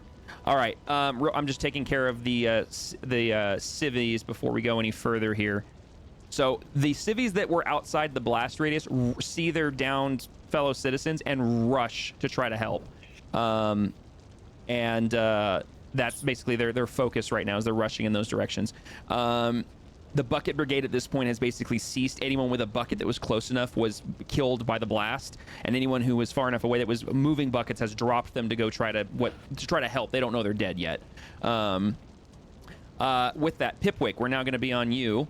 So let me move over here. I'm not going to move everybody because it caused too many issues last time. Apologies on that. So we'll just do this. So Pipwick, you still disguised as Durnham are prone right now. After the blast, you didn't take any damage. You just got rocked back down. What do you want to do? I am gonna stand up first and foremost. All right, you're up. I rolled for it earlier. I tried to save the wine bottle. That was my good news, but it broke because I rolled 1. Yeah, so I'm holding a broken wine bottle. Yeah, you're laying in a wine puddle of water and wine. Yes. I'm gonna look up out of the hole and go, are we fighting? You'd be looking at, you'd be seeing Kyria stare back at you. You see Horea's face kind of off to the left of Kyria's shoulder. And you don't, from this angle, you don't see Tippy, but you do see those two. And I'll get, you guys can respond verbally. I mean, preferably try to get out of there first. All right, I'm gonna try to get up the ladder again. Okay. Go ahead and roll me another athletics check. I will allow this, because Kyria is above at the top of the ladder. Kyria, if you would like to try to reach down and help Pipwick climb the ladder or hold the ladder or do something, I will allow you to do that as basically your next action as a help action. Sure. Okay, so in that case, you don't have disadvantage on this, Pipwick. It's just a straight roll. Okay. Damn. Still not great. You only needed a 10, so you're good. So you are able, with Kyria's help, to ascend the ladder. You climb out of the cellar. So what we're gonna do is I'm gonna move you. Is climbing the ladder an action? It is part of your movement, so it is sick. Yeah. So you Say less. Yeah, so you're able to climb up. So cast Shadow down there. Destroy the ladder. So, yup. Okay, so hold on. Okay, so you should be able to get back to the. Hold on. Yeah, I can. There you go. You should see it now, so you can navigate back to the. It's called Lucky Tankard Attacked. Yep. Okay. You're still. There we go. Okay, cool. So you, boop. All right, back out of the ladder there. Making sure. Yeah, you're good. Okay, so you climb up. And you're basically standing kind of like on the edge, basically between Kyria and the ladder. It's kind of a narrow gap there. What do you do? So I'm gonna go, I'm sorry, alcohol. And then you're gonna hear like one of those like hair metal band screams, and I'm casting Shatter down the hole. Oh, that is creative. Casting Shatter down in the cellar? Yeah. Okay. All right. Go ahead and roll me the or what is it, a saving throw? Hold on. I think so. I think it's a saving throw. It is Con, I think. But... Is it yeah, it's con saving throw. Okay. All right. Let's con see. 15. Con 15. All right. Let's see here with this. All right. And what's the radius on Shatter? 10-foot sphere. 10-foot sphere. Okay. And do you cast it on top of the guy, or do you just cast it blindly? Like, where are you casting it in here? I cast it on top of the guy. On top of the guy. Does it reach us? What's the ceiling height in the 10 basement? foot. I was 13 feet down. Yeah. Okay. So, well, there's a gap between the main floor you're standing on and then the ceiling. So there's basically a 3-foot gap and then a 10-foot ceiling. So it basically goes up to the ceiling of the room, and then there's a 3-foot space between the radius of this sphere and you guys. So you're fine. You might hear the ground shake a little bit. Yeah, you'll or feel the ground shake. Okay. I don't think I hear anything right now anyway.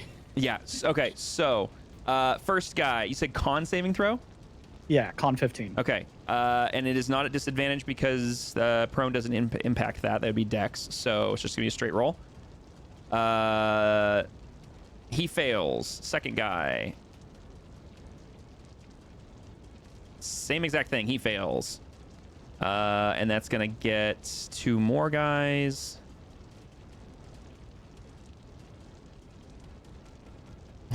This is going to be a fail. And last guy.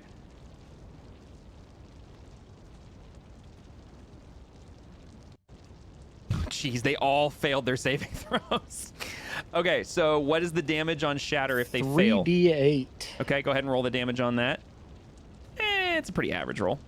9 points of, what was that, force or thunder damage, right? Yeah, thunder damage. Okay, so, all right. 9 points. 9 points. 9 points. And 9 points. Okay, so they all... so Pipwick turns around, casts this down there with basically a hair metal, metal scream song of a shout. Goes off down there, and the sound of a thunderstorm, essentially. The floor shakes. Everyone kind of rumbles back and forth for a second. You cast it right on the guy. You hear a bunch of yelling and screaming. You hear a bunch of shattering of glass. You see more wine drip across the floor. As you've noticed, you've shattered a bunch of wine bottles.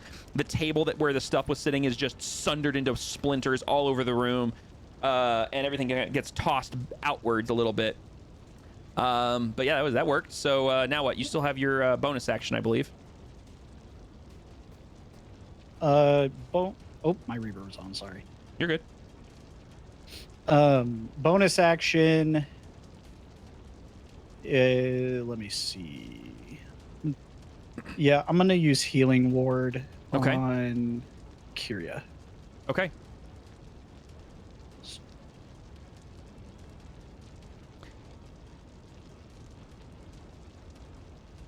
Okay.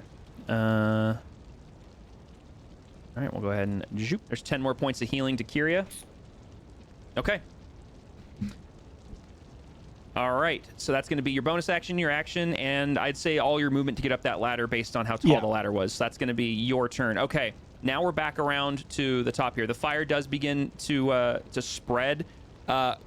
Not in this room, due to the fact that anything that would have exploded or it would have been on fire was exploded.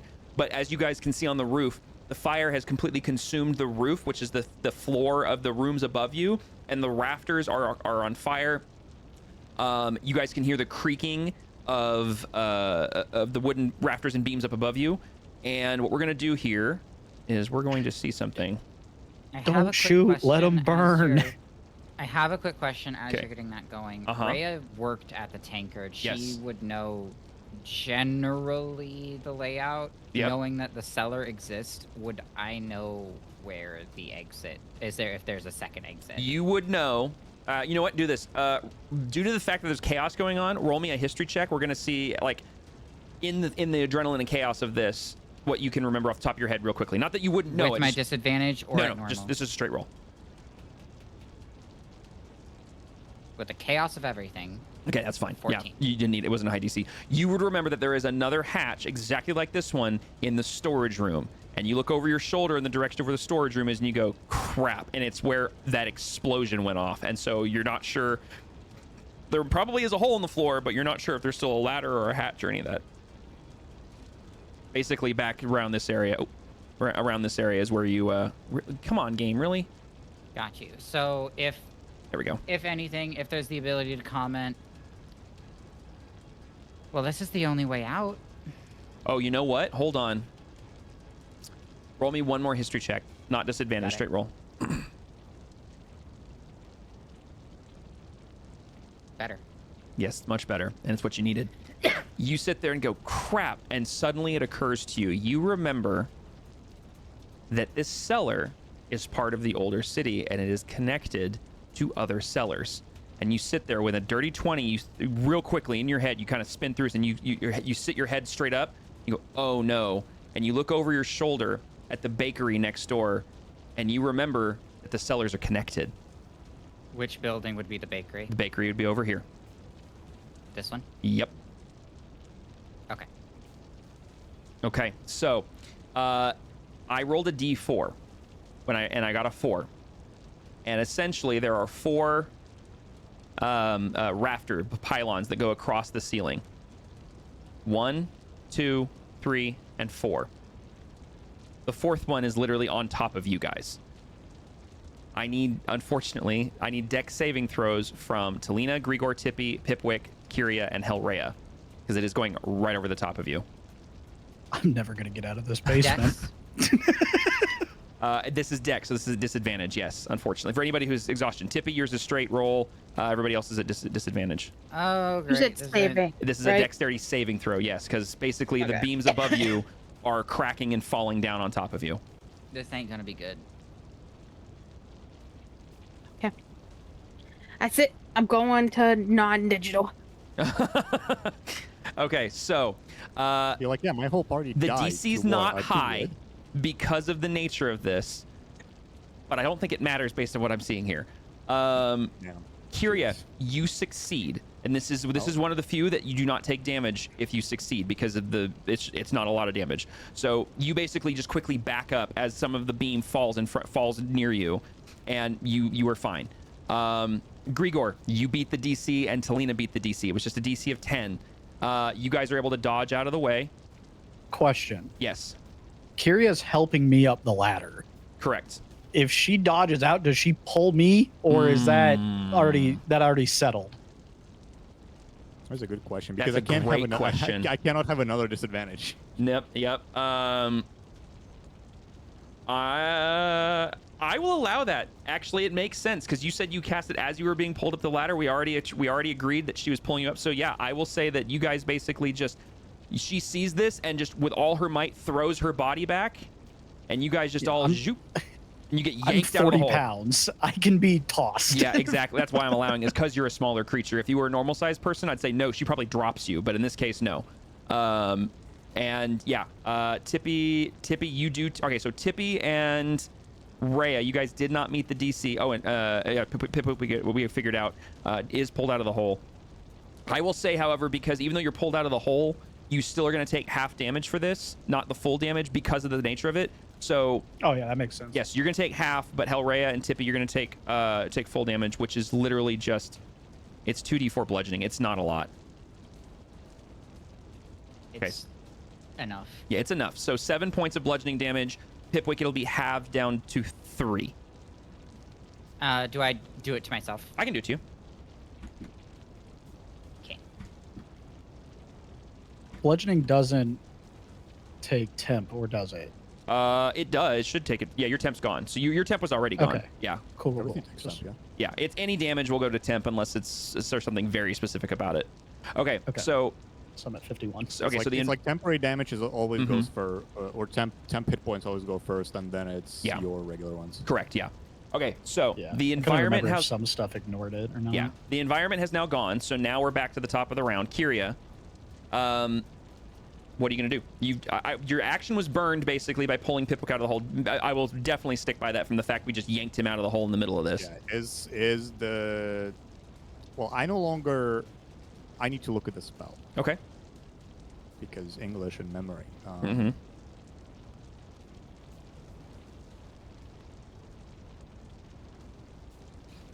Okay, so I don't need vision or line of sight for spiritual weapon, which means I'm gonna tell it to go correct. downstairs and bunk the guy. Okay, yeah, you can definitely do that. Okay, so it's going to go down there. I'm going to make it disappear. Go ahead and roll me its attack, please. Yeah, which is my spellcast. Is it my spellcasting? Yeah. I need to jump to that scene real quick. Hold up, I'm blanking so bad. Make a melee. Yeah, melee spell attack. So it's my spellcasting modifier. Okay. Okay. I just had to find his Which AC. is plus 7, so 1d20 plus 7. Okay. Meets it, beats it. 13. That's exactly Okay. what you needed. Poggers. Yeah. Which means I roll 1d8 plus 7 for damage. That's good. Okay, nice. I think I'm reading that right. Let me see so I'm not rushing. On hit, the target takes 4 damage equal to 1d8 plus your... Oh, okay, hold up. Yeah, no, that's going to be plus 4, not plus 7. I was going to say 7 seemed really high. That should be your to hit, not your total damage. So 8? Yeah. Okay, and that's Yeah, force damage, right? Yes. Okay, yep. 8 force damage. Yep. Yeah, I confuse it. Oh, you know what? I keep Hold on. Confusing, Hold on. Re-roll your attack roll to see if you get a nat 20. He's prone. You get advantage on the attack. Oh, okay. I forgot. Sorry. So you're hitting him regardless. I want to see if you get a crit, though.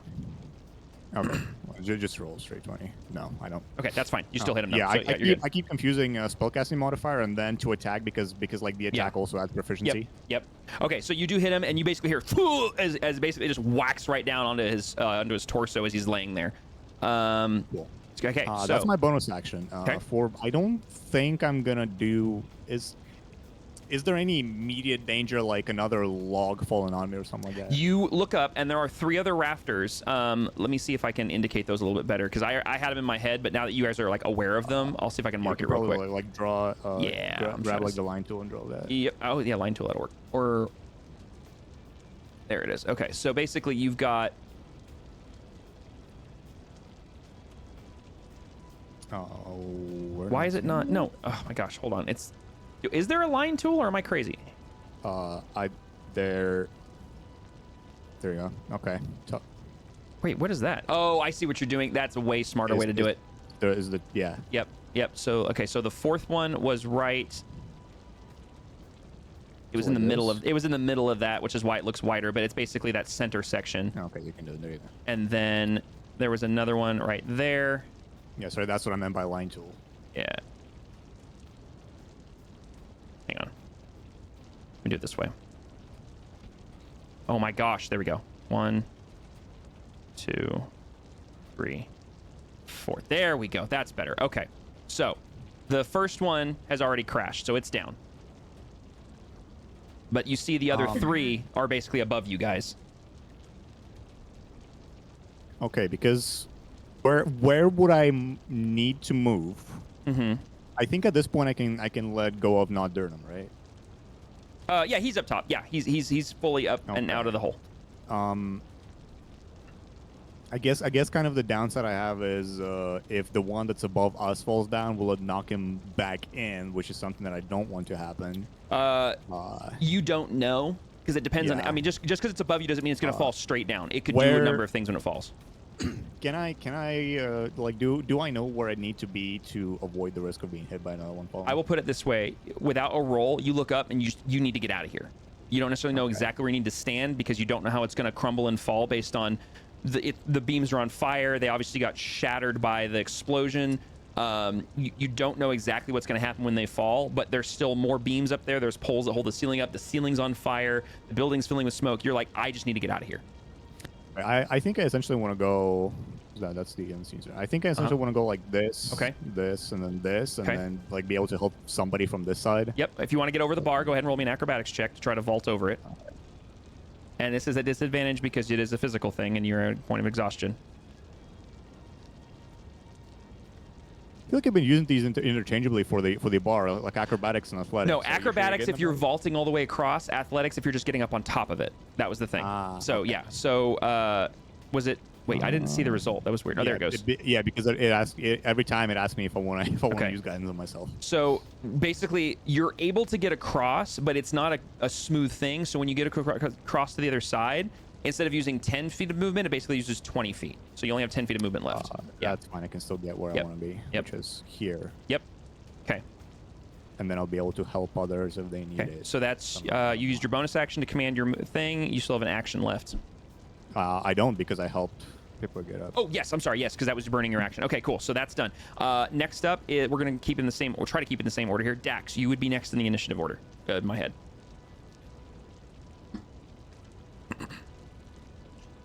Okay.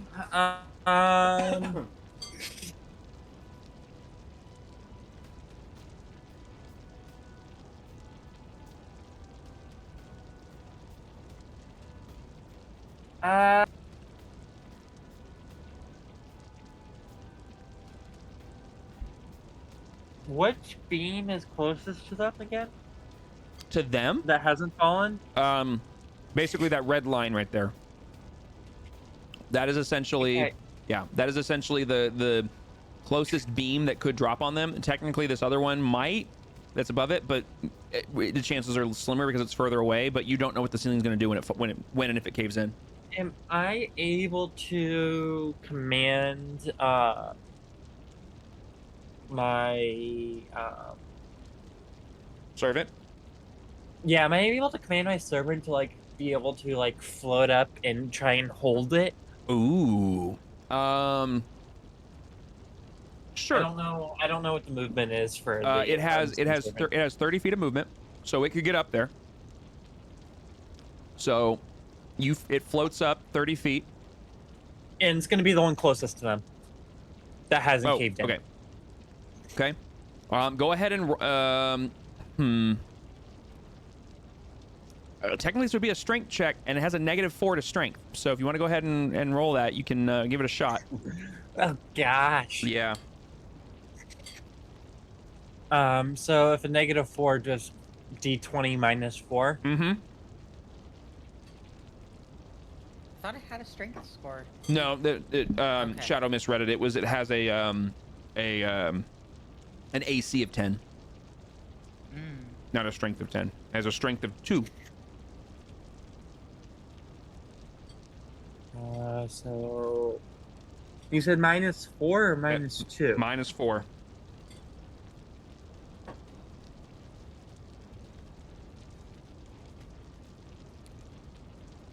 Got it. Got a what? It got a 15. Okay, so an 11. Okay.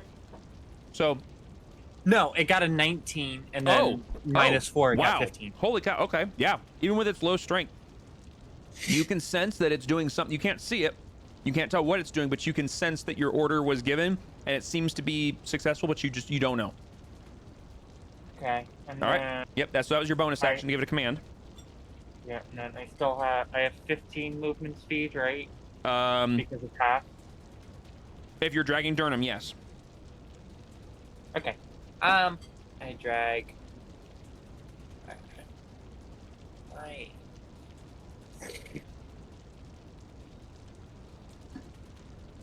Excuse me.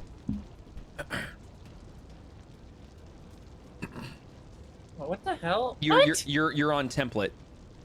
How do I get out of that? Click on the top button that has a little person. You need to be on the token controls, not the template controls. Or measurement controls, excuse me.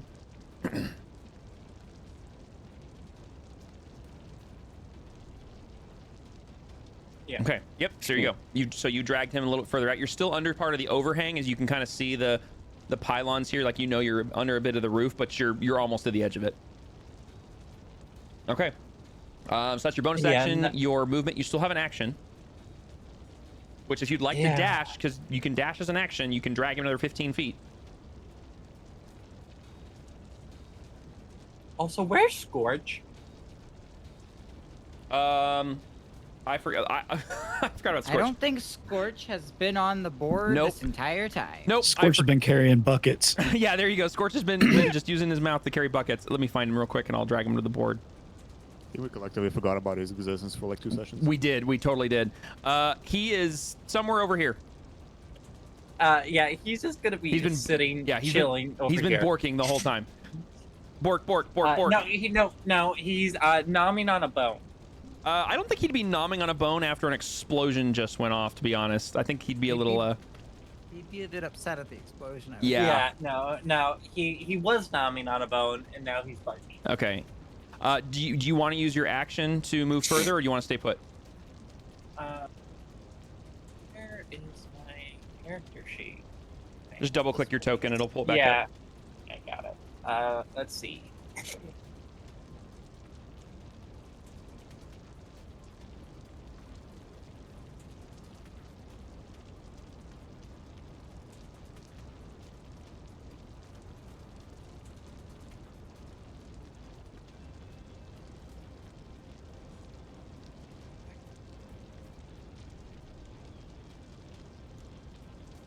What you be doing?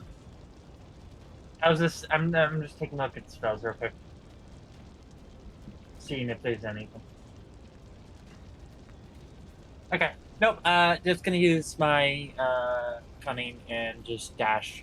Okay, just move another 15 feet. There you go. You've gotten him. He is now officially out of the building. You've cleared the overhang, and the beaming fall sun hits your face, and it's kind of a nice warmth comparatively to what just came from, but you're also like, oh, I kind of like the fire. All right. That's gonna be your turn. Next up, we're going to jump to Tippy. What are you doing? I'm gonna. Wait, hold on? Can I see the bad guy still? From your angle, you can't really see them. If you want to move a little bit, maybe like if you move here, like if you move down the bar, like right there, yeah, now you can see him. He's basically down like right there. You have like a straight angle on him. Good. Hold on. Terrifying. Where'd my spell just go? Lost it. Found it. No, I didn't. Where'd it go? There it is. Found it. We're good. Okay, what are we doing? Let me make sure I'm on the class. From your angle, you can see one basically straight down on the floor about 10 feet in front of you, and then about 13 feet down that is prone, and there's a spiritual weapon floating above his chest that after just smacked him. And from that angle, you can also see, you can make out like the lower half of another individual 5 feet and to the left behind him that's standing in the space, basically. There's 2 guys that you have visibility on.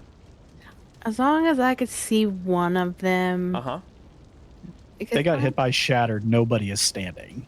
Oh, that's right. They get prone. They are all prone. I forgot. They all get prone. So never mind. You can see a complete other dude prone on the floor, back into the left 5 feet from the guy directly in front of you. I forgot that the shatter knocks them prone. I'm gonna cast that on one of them. Whichever one I can see better. What is that? Hold on. Okay, so this is what is enemies abound. What does it do? What is this? What happens? I can reach into the minds of one of the creatures you see. Uh-huh. And force it to make an intelligence saving throw. Okay. A creature automatically succeeds if it's immune to being frightened. Okay. On a failed save, the target loses the ability to distinguish friend from foe regarding all creatures it can see as in... Oh, I read that wrong. How do I lock... Never mind, found it. Regarding the creature, it can see as... so on a failed save, the target loses the ability to distinguish friend from foe regarding all creatures it can see as enemies until the spell ends, and it lasts for up to a minute. It can repeat the saving throw, ending the effects So on the end of it, this is basically at the end of its turn, it can repeat the throw, or the beginning of each of its turns, it can do that. When the affected creature chooses another creature as a target, it must choose the target at random from among the creatures it can see within range of the attack, spell, or other ability it's using. If an enemy provokes an opportunity attack from the creature... Oh, wow, okay. All right, noted. Okay, so intelligence saving throw. Here we go. I don't think it's at disadvantage. It's just a straight roll. That is 100% a failure.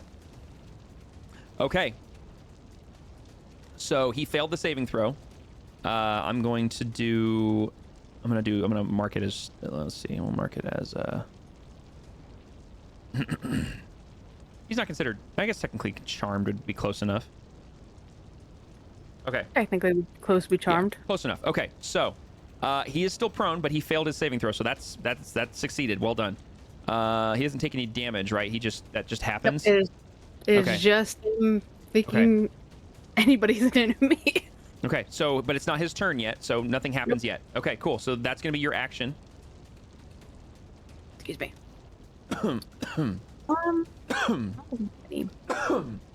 This guy's having a bad day. The only bonus action I have can't do because I can't touch him. Nope. You know, we're just gonna chill right here until people start moving. Okay. Grigor, yeah, let's jump to you, and then we'll do Hellraya.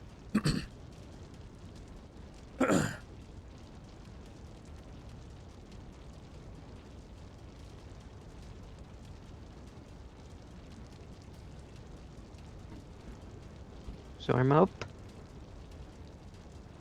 Yeah, you ran over here. Yeah, so you're not prone or anything. No, I mean like it's my turn. Oh yeah, sorry, it's your turn. Yeah, you and then Hellraya. Grigor's going to pivot around Kyria and toward the bucket brigade group over there to get away from the building that's starting to collapse. Okay, so you basically use a free action to yell at Kyria, and then you're just gonna run away? No, the free action's to yell at the group of bucket brigaders. Yeah. Oh, yeah. Okay. And then, so you're just moving. Do you do anything else? Not at the moment. Okay. So you can move 30 feet. So 5, 10. You can move another 20 feet. So that's 15, 20. You can move another 10. If he just said that to us, it's like Drax. Like a log fell on top of us, and then he goes, "This building is falling apart." Yeah, exactly. Yeah. Okay, so you move 20 feet. You still have another 10 feet before you can do something, unless you want it. And then, of course, you can dash if you want. But you have a ton of movement left. There's good. Okay. All right. So that is going to be your movement. You've shouted some orders to the civilians over in the corner here. Hellraya, you're up. So Pipwick just got brought up to the top, right? Oh yeah, he's up. He is next to you, Kyria. You yanked him up as part of her dodge of the beam. Then, for Pipwick's next turn, if it's possible, Rhea was going to basically reach down, try to grab a bit of him to help him up onto the counter as she slides off the other end before she starts to move out of there. Okay, so you're moving which direction? Basically moving towards this direction. Okay, go ahead. While grabbing at Pipwick to bring him up. Oh, okay. So in that case, and it's a supporting him to climb. I gotcha. Okay. Gabo want a piece. If he wants to take the support, he can. Yeah, I will say. Basically just trying to help him get at least onto the counter. Sure. Yeah, and he hasn't taken his action this turn. What we'll do is we'll combine this. Would Pipwick do that? Would he basically take her hand? Okay, so in that I'm case, trying to get out of here now. Okay, so what we're gonna do then is Hellraya, you're using your body weight to basically hoist him over the top. Yeah, so instead leverage, it's a pulley system. Yeah, instead of trying to help him, I want you to go ahead and, well, I mean, technically are, but I want you to roll me a athletics check for this. It's kind of like a reverse grapple sort of situation. Disadvantage on it? Yeah, I'd say for this that would qualify. She's gonna move off of there either way. That's okay. Both of those were plenty high enough, even at disadvantage. Yeah. So you basically pulley system him up onto the top of the bar. And basically, Pipwick, you're like, yeah, I'll take your hand. Whoop, there we go, we're up, and you are immediately up on top of the bar. Double And one uppies. Yep. with the finalization of her movement, I am gonna have her like run out, but I'm running towards the bakery, and as she's moving, there's only one way down there. So 5, 10. Yeah, because you were there, so just 5 feet. So yeah, you have 25 feet of movement. Yep, there you go. The storeroom is on fire. There's only one way up, too, because I blew the shit out of that ladder. Yeah, the ladder is gone. As Rhea is running towards the bakery now, I only know of one other way in there that isn't on fire or destroyed. Is that a question or is that a statement? No. That is her stating it as she is running towards the bakery. Gotcha. Okay. All right. With that, let's see. Everyone is gone except Talina. Pipwick just did that. Okay, so Pipwick, you get hoisted up here. I will say that this is essentially burning your... I will let you, for the purposes of this, because Hellray did most of the grunt work here, I'll say that it burns either your action or your bonus action. I'll leave it up to you, and you can choose how you want to use the rest of your turn, and it used 5 feet of your movement. That's kind of how I'm going to handle that, because it's kind of a unique little partner situation. My thing was just to dash anyways and basically follow Hellray. Okay, so you can use your action to then dash and move double your movement speed out.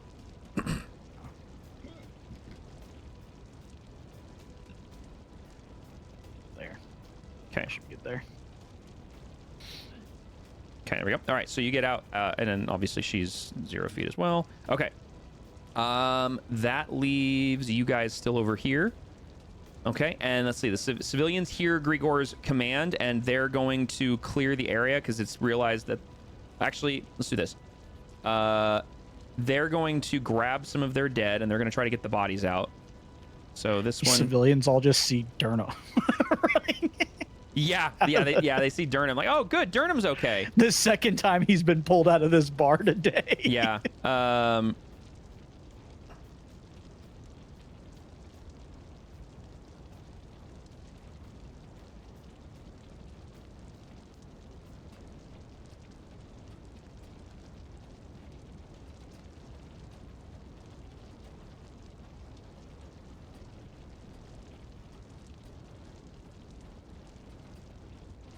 Okay, and then these guys over here, they're already out, so they're just trying to help in any way that they can, which isn't much. Okay. Okay, so make sure everyone's gone. Oh, Talina needs to go. Talina hears this instruction as well, sees everybody bailing. She then turns and checks to make sure all the civilians are out, and she is also going to use her full movement to get out. She's going to turn and use...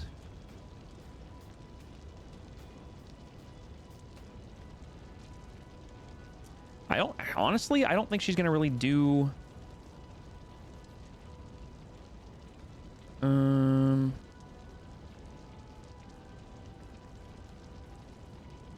Yeah, I don't think she's really going to do anything beyond just move. So I think she's going to use her action to dash and make her way towards Scorch. And that will be her turn. Okay, so now everyone is gone. Is your mage hand staying put, Tippy, or is your mage hand moving? I think it's technically over. Did it end? Think? Oh, wait, because you have to maintain concentration on mage hand, don't you? Mm-mm. No? Mm-mm. Just a minute.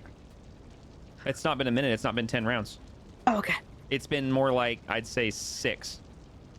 So, been around 6, give or take, since you cast it. Maybe even like 5, actually. But, okay. But yeah, it can, if you want, I mean, it can still be doing things, because you did give it instruction. Is it still shuttling buckets upstairs, or have you moved it to do something else? It's still technically bucket duty right now. It's like using a squirt gun on a bonfire at this point, but whatever. Okay. Listen, it's the real hero. It really is. Okay, so as you guys are clearing out of this space, trying to get out from in the building, as one of these civilians is running by the bakery over here, the door opens. and an individual steps out, watches them run by, and then steps out into the street and looks towards the building. And he is basically maybe 6.5 feet tall, clad in leather armor, and has chains wrapped around his waist like a belt, and then has one kind of thrown across his torso like a sash.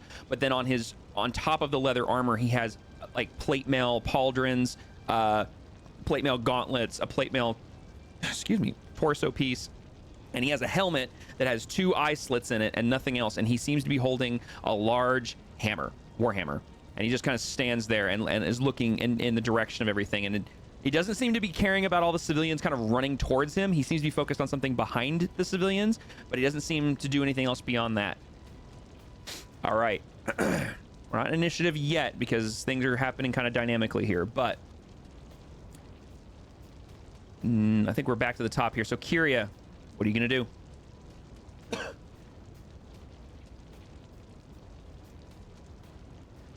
Well, I don't really have a line of sight on the guy. Can I pick up the squirrel? Yeah, sure can. She's small enough it won't impede your movement to pick her up. I'm just gonna do that, and then carry both of us out of here.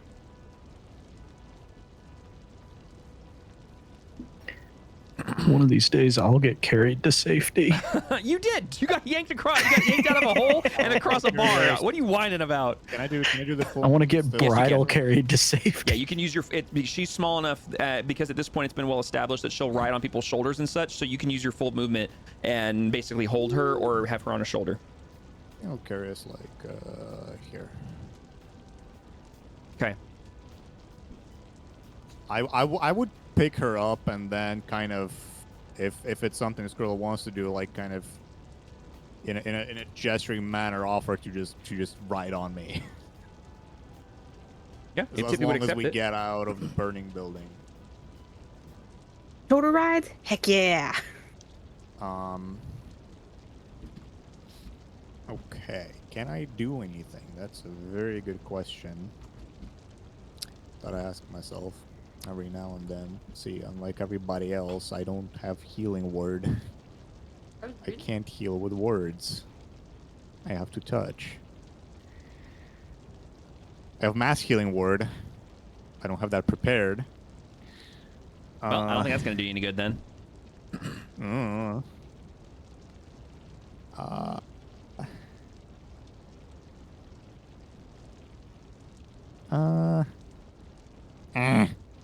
Oh wait, I do have healing word, and I have it prepared. Fuck it.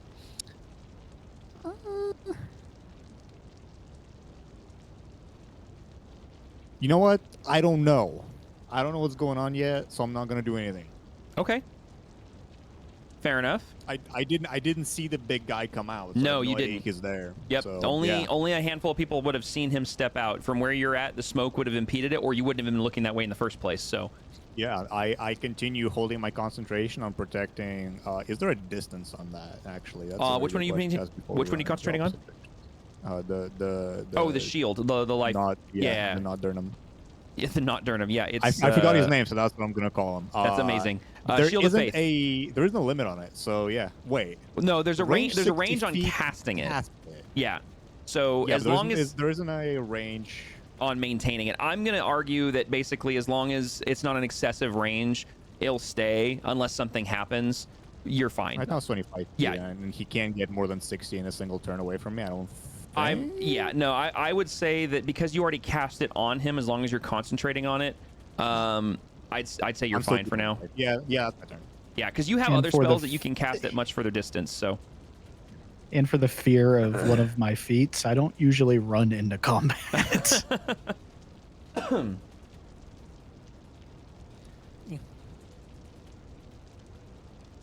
Okay. So is that your whole turn then? You're just running with you and the squirrel? Yeah. Do you want to get any further, or do you just want to use your movement and call it good? Or you can also hold. In with regards to the burning building. Say again. I'm sorry. How safe does this area look with regards to the burning building? You are still underneath the building. You are still, like, basically these pylons here, these columns, are literally holding up the roof. So there's basically an awning that goes around it, but you see where the wall is right here? Yeah. There's from here to here is literally a wall. So you got to walk another at least 5 feet to be out from underneath the main building, and then another 15 or so feet out where Dax and Durnham are to be out from the building. I'll dash to where Dax is. Okay, yep, go for it. Yep. So that's your action to get out there. No, okay. There we go. Cool. There you go. All right. Daxori, you are next.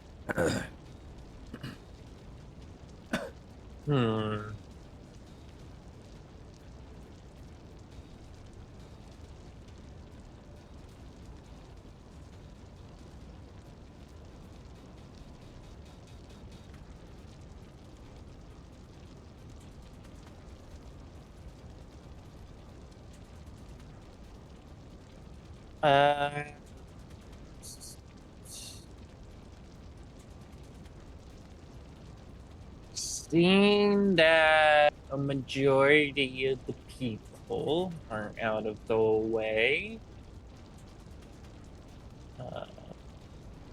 Actually, it's okay. No, I had a concentration.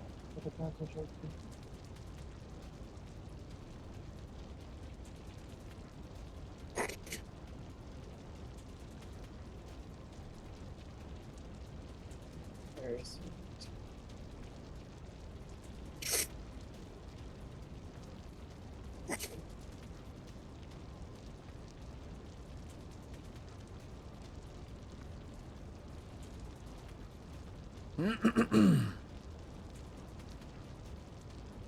Is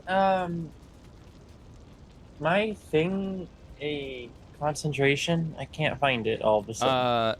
The what? I'm sorry. The servant. I believe it is concentration. Let me. Why am I not seeing it in your list here? Oh, there it is. It's in innate spellcasting. No, it is not concentration. It just lasts for an hour. Oh, so I can go ahead and just do another spell? Yep. Now, yeah, correct. Now, however, if you get outside of 60 feet of it, you won't be able to give it commands, just FYI, which as of right now, you literally are on the edge. If you move any further, you can't give it commands, so. Okay.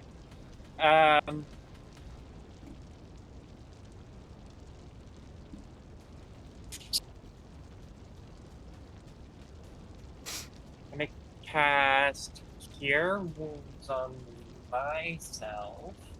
Yeah, you could. Yeah, you could use it. Yep. No, I mean that's fair. Honestly, it was you and Kyria. And now Kyria's got more than you. So. Okay, so target yourself. Oh, whoops. Yeah. So just hover over yourself and press T. There you go, and then go ahead and cast the spell.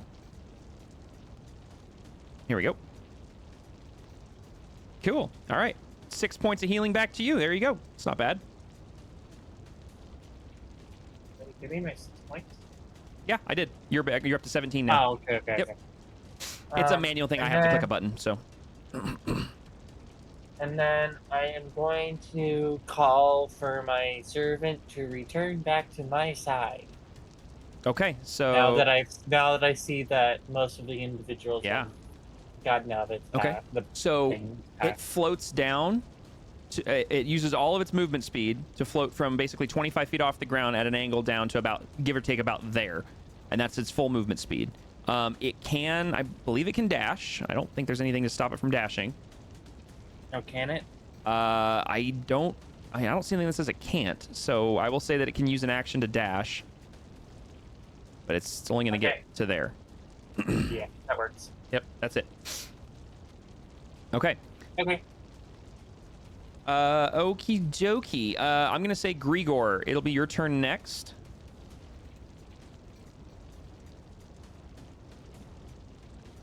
And actually, Grigor, before you go, can you do me a favor? Can you roll me a perception check, not at disadvantage, since you're the last one in the building? I'm sorry, was that me? No, Grigor. Okay. Yeah, you will be next, though, FYI. So be thinking about what you want to do. I sent a message in the group DM, or chat DM. Are you, quick, so are you going now, or you just get back? I was going to go right now. Oh, yeah, go ahead and do your thing, yep. Okay. I'll skip you, and we'll come back to you. Okay.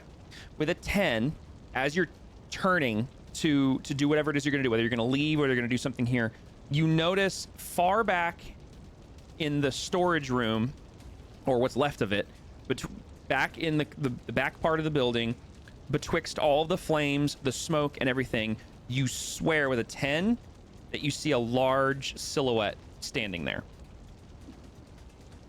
You can't make out any more details than that. What do you want to do for your turn? Gregor's going to follow Helry toward the bakery. Okay. So you're going to move through the establishment to the left? Okay. So that's 5, 10, 15, 20, 25, 30, and then you've got your bonus action and your action.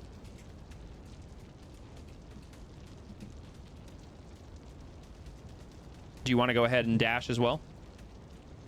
Gregor's going to use his cunning action to dash. Okay, go ahead and move another 30. That's your bonus action. 5, 10, 15, 20, 25, and 30. Okay, so you still got an action. And as you come out here into the daylight, you kind of squint a little bit at the sun that catches your face. You see this individual standing in the street. He kind of looks in your direction and then looks away from you and keeps looking in towards the smoke like he's looking for something, and you don't appear to be it. It's a pretty imposing figure, too. He's pretty tall and very well armored, holding a big two-handed warhammer. And from your angle, you also see that there seems to be another individual stepping out, or in the process of stepping out of the bakery towards you as well, or towards the street as well. I'm just having problems with my fog. Oh, there it goes. Now it's working. Ha-ha!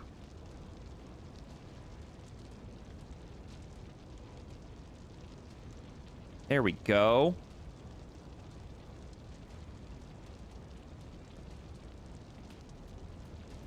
That's what I wanted. All right, cool.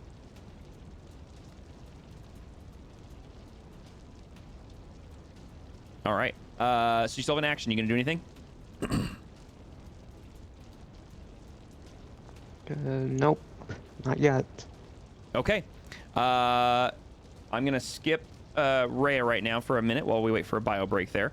Talina sees this individual and calls out, guys, I think we might have some company. When she says that, the individual looks in her direction and looks her up and down, and then looks back in this direction. Can't take his turn yet. Can someone do me a favor? Can someone roll a d20? We're going to see what Talina's going to do. 0 through 10, or 1 through 10. She does nothing. Okay, she does nothing. She's going to wait. Okay. So, it's Talina's turn. Tippy, what are you doing? You've been carried to safety. Ooh, safety. Yep, your mage hand is still inside, but it's just you're watching it go over people's heads with buckets every couple seconds. Not even if I get off of here, I ain't moving very far. Yeah, you're moving 25. You got 25 feet of movement. Can I see them over here? You can see him from here, yeah, because basically this is all open. So you're looking like basically under an awning, and you can see him standing there. And he's in broad daylight. Like, now that you're outside, there's nothing obscuring your vision from seeing him. Same thing with Dax and Kyria, and like basically at this point, pretty much everybody is out of the smoke and whatnot. So I'm on Kyria. Let me look from her. Shit, but I break my concentration. And you were maintaining concentration on... Okay, so if you do that, you're going to lose the enemy's abound one, and it will break, and he will return to normal. Which at this point, he hasn't even had a chance to really do something yet. You're not really sure what's going on. If I hold an action, does that cancel out my concentration? Only if it's a concentration spell, and only when it's cast. So essentially, if you wanted to cast another concentration spell, you can hold it, and nothing happens immediately, but if the trigger occurs and you cast that other spell, you will drop concentration on the first one and move to the second one. So once you kind of agree to do that, if the trigger happens, you got to follow through with it. So if I use my Eldritch Blast... That's not concentration, so you can just do that. That is not... That was what I was just about to say. Yeah, you can also, just do it. Break concentration. Nope, you can just pew pew. Yep. Bet. Is that really? What's the range on Eldritch Blast? 120 feet. That is insane. Okay, go ahead. It's nuts. That's I told you crazy. that. Now, here's Why the do you thing. think I already targeted the guy? Yeah, okay, so here's the thing. He is not in combat. He is standing looking for something, and he has not attacked you, and you've not attacked him. So if you shoot him, it is going to be considered a surprise, which means you get advantage on the attack. But how do we know he's even looking for us? You don't know what he's looking for. You just know that so far, anyone he's seen, he has not made an attempt at. He's just basically, he's looking something in that direction. By the way, I am the only one that knows their intentions. What's up, Melon? I did not catch when you originally had told, or had originally had said the big armored dude came out of that building. Correct. Yes. Is he wearing Iron Brand anything? He sure is. Okay, that. Yep. And you could see it That now that you're changes standing where you're at. nothing. Yep. Yep. That changes nothing of what I am about to do on my turn. Yep. And Grigor can see that there's a. Grigor and Talina are the only two that can see that there is. Actually, Talina has a better angle, since Tyrope's not here. Talina can actually see further into the. Oops. Can see can see further into the room. That there are actually several in there. For some reason, I can see in there too. But... Yes, because I'm not removing the fog per person. I'm removing it for the whole group because Tyrope's not here anyways. So you're seeing what Talina would see, even though technically you wouldn't see it. Got it. Yep. But Tippy, what are you gonna do? Now I gotta make sure. I do have him. I'm going blast. Okay, go ahead and blast. I won't blast. All right, go ahead and Eldritch I Blast. can't. There's a wall somewhere. Oh. What is blocking me? That's so dumb. Okay, technically, all right. Here, I'm gonna do this. You're gonna use a tiny bit of your movement speed. I'm gonna jump off of her. Yeah, hold on. We're just gonna move you there. Okay, because it's silly. There is technically a wall, but it's a pole, so you can absolutely make the shot. Let me double check something here. How dare there be a pole there? Yeah, you should be able to make that shot. There shouldn't be anything stopping you. Let's try that again. I'm gonna blast. There you go. Okay, so you're doing. I see you did one of them.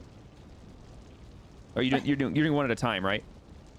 I think that's how it does it. It just makes me do it one at a time. Okay, go ahead and roll the attack on it.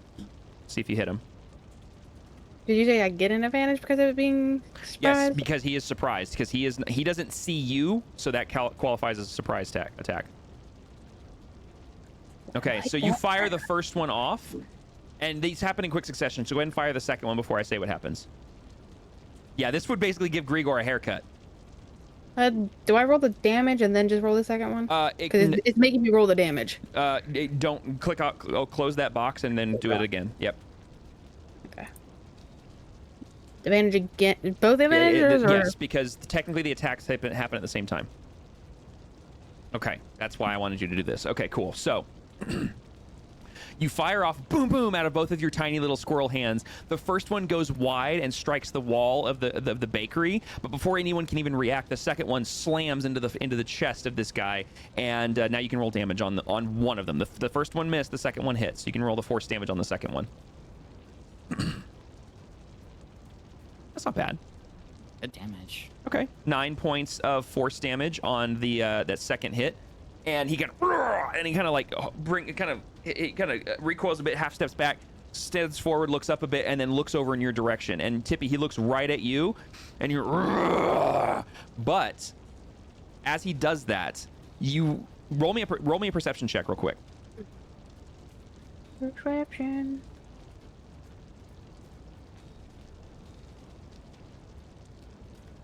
Okay, I almost failed at clicking perception. I got a Weasley 5. I see nothing. Yeah, you don't know what you don't perceive, but he yells in your general direction. Okay, so now because Melon is back, Hellraya, what are you doing? Rhea was gonna do the exact same thing. Okay, go ahead, go for it. And I will say same thing, basically, because this is happening in the same turn. Yeah, you'd get advantage on this attack as well, because it's happening at the same general time. Gotcha. Sorry, I just got a text from... You're fine. Someone that panic is settling. Okay. So, let's see here.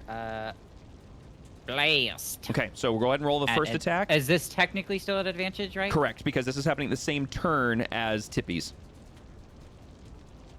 Okay. Go ahead and roll one more before we do damage, or roll the damage and then roll the second one because that one did hit, but I want to make sure the other one hit too.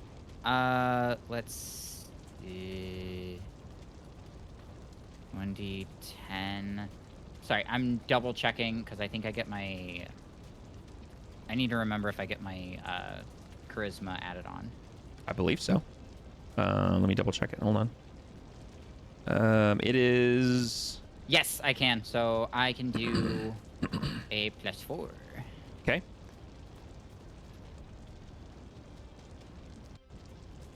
Wait, does your Eldritch Blast add your charisma as well, Tippy? Or is it supposed to, or did it already do that? It wouldn't unless she took Agonizing Blast. Which she didn't. Okay. Invocation. Okay, never mind. Yeah. Okay, so you rolled a... That one was a 5. Oof, one rolled a 1 on that one. Okay, go ahead and roll the second attack. Again, at advantage. Glad I got the advantage. 19. Yep. Okay, go ahead and roll the damage on that one.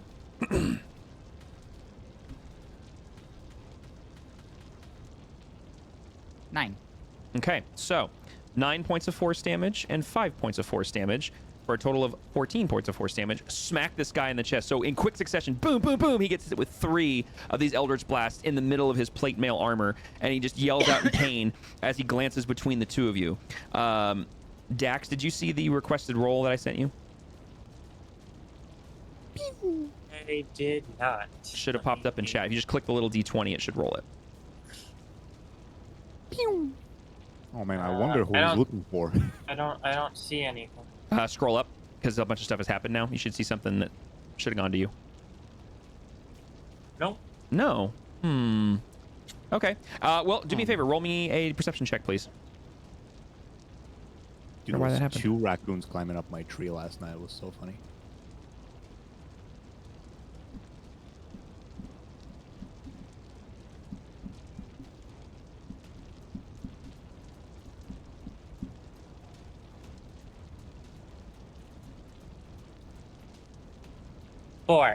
Four. Never mind. We're going to keep moving. Nice. Now, okay.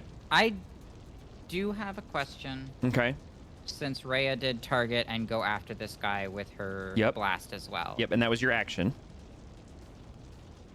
I'm just curious, since you had those 2 roll perception for a very specific reason. After an attack. Yeah. Okay. Yep. I'm just making sure that I don't need nope. to. Got You're it. good.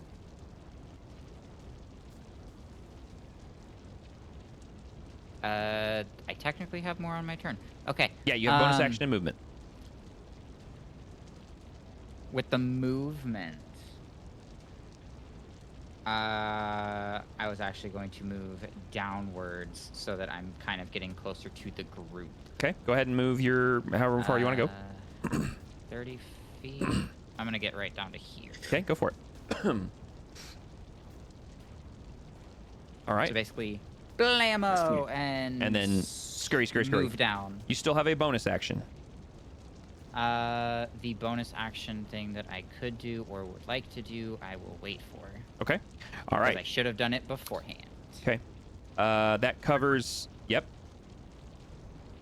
Oh, sorry. Okay. That covers everybody in the group, to my knowledge, except Pipwick. So Pipwick, it is your turn. You're right. Priority 1. Get out of the building. There you go. That gets you out of the building. And then I'm going to turn and look at Durham and give him a thumbs up and smile. As himself. And he just looks at you very confused. Yeah, he doesn't know who you are. He just sees himself run out of the smoking building, looks at you, looks at himself, thumbs up, and he just slowly holds a thumbs up towards you with a very confused Jack Sparrow face.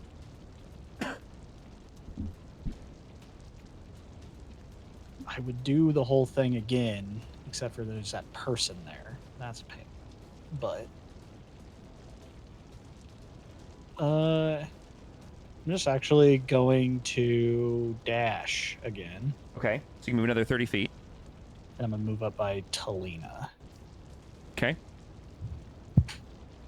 And you can now see straight on. You can see the guy standing there that just took the 3 blasts, and then you see a guy standing in the doorway, and then behind him you can even see one, and you can make out. You think you can start to make out somebody else in that room. You can see there's a few others in that space.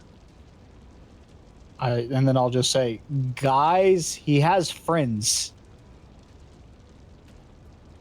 As Rhea got down here, I'm guessing I could see dude in doorway at the very least. Yeah, you can 100% see the dude in the doorway. I would say from that angle, you can't quite make out anybody else, but you can definitely see dude in doorway. Got it. Yep. That'll be my turn. Okay, here's what we're gonna do. I have to pee so badly, so we're gonna do a quick break just for a moment, so I can use the restroom. I can't wait for these civvies to all scatter in panic. What's left of them? Yeah. And leaving the dead bodies behind. 2 bards chilling on the front line. With a dog Hey, that's don't just worry. barking. All right, I'll Don't be right worry, back. we've got the 2 warlocks in the middle. We don't have a tank anymore. What? What happened to the tank? I mean, Kyria's all the way in the back right now, and also Basil doesn't exist in the party anymore. So Well, technically, I'm the tank, and I could get forward. It would have helped if I didn't die. I will nearly say, die. Nearly die. Yes. I will say right now, It I would've been worse if I have died. 18 con and 17 AC. So I wish I could get up to that point. I'm What's your sitting AC? at I will 15 tank. AC. I will tank for everybody. I will. You're the only one who can because you're the only one who didn't suffer from the explosion. But if I get hit, bad things. Rhea's not doing too good. What did I put your AC to? 17. Jesus. We're I the have same. We're the same AC then, and you have more HP than I do, so you'll be fine. You'll hold the line. I have 51. Rhea's sitting over here with a 15 AC, which is -1 because of reasons. Yeah, I have a 15 plus 2 because of the... I could have had a 16. A It was wizard. literally, like I said, the 2 things that would have fucked me up is last session when I used my cleric thing, when I used my channel divinity to heal, I healed myself a bit from the fire damage that I took running in. So if I didn't do that, or if I healed Durnham more with the spell, I was like, after the explosion, I was at 3 HP. I was like, if I was missing 3, then I'd be out and probably dead. No, you wouldn't have gotten through that many death saving throws before one of us helped you. Essentially, I mean, I don't know how Neon's gonna run it because visibility and all that stuff. I have no idea. Yeah. You'd be in more trouble as well. I'd be like, if you... Oh, yeah, you wouldn't have helped me. Yeah. I forgot about the order of operations there.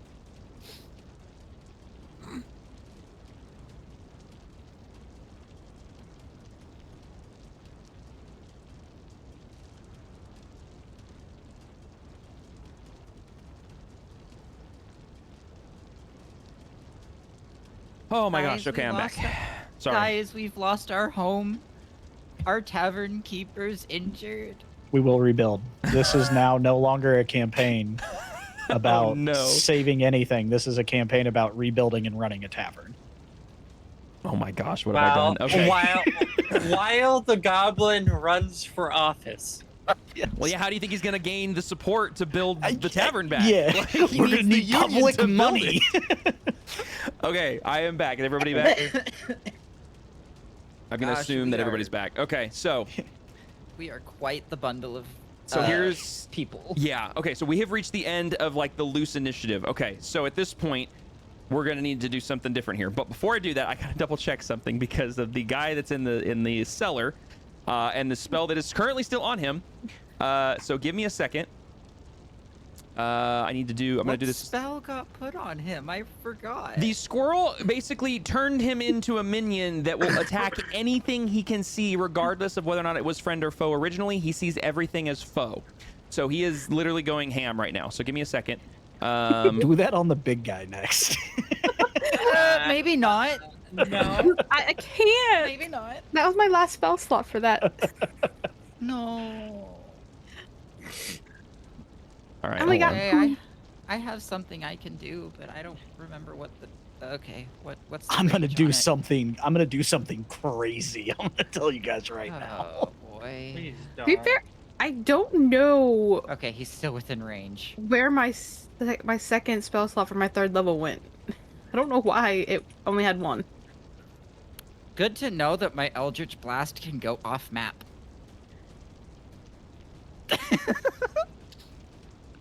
Yeah, if you're running a game with a normal, not literally insane game master, you're not gonna get maps that big. Or at least blast some other shit. Was it Fireball that has a range of 150? Something like that. Yeah. I cast Fireball. Like very rarely do you run maps that big, especially in the city. Wilds is a different situation, but yeah. That was almost an 18 from what I could see on the Yeah, roll. you don't know what's happening, but I'm doing things. Oh gosh. Okay. That was the second nat 1. Okay, so everyone in the basement is dead. No. Trust me, that's not what's happening right now. How could he get all these rolls when he's attacking us? Does anybody have a grenade that we can throw in the hatch? Yeah, anybody have Fireball? Not in this game. I mean, somebody did yeah. just cast Shatter. That's basically a grenade as a spell. I could take Fireball eventually. Listen, when a bard gets a chance to use Shatter, they use Shatter. That was a great usage of Shatter. I'll be That was a honest with very you. great Yeah, that was usage. solid. That was almost a 19, Neon. Yeah, it was. I get to start doing min-maxy warlock things in a moment. Why are you not rolling this when you're attacking us with these people? Well, technically, this is your guy attacking them, so you want these rolls to be good. Those rolls were terrible, and that's not good. This is our guy going through. Yes, and this doing is stuff. all of what just happened while you guys were dealing upstairs. This is what's There's a going lot on of people downstairs. still down there. This also means that when we get to combat up here, we're gonna get steamrolled because he just went through all of his bad Fingers rolls. crossed that the local guard post is also on its way. It wasn't 19. Yeah, you do know that a lot of people have run for help, and obviously the stuff like they know stuff happened. I told them to get help, whether yeah. they did it. No, they were running. They were running. Yeah, they've been moving. Well, I mean, the guards up at the council district also saw the plume of smoke. They don't care. Yeah, they work would in the hope council district. They I don't would get- hope. they don't- I would hope that there's like sending stones at each guard post or something, like post XYZ, go to the freaking coastline, find that fire. Nah. Ooh, dirty 20. Okay. Oh, Okay. All right. No, those were good. You wanted those. Those were from your guy. Yeah, Okay. that was very good. Okay, so we had a 2 dirty 20s. Okay, all right. I was making sure. Currently just have a berserker rager down in the cellar. We are a picturesque example of destroying a town under the guise of self-defense.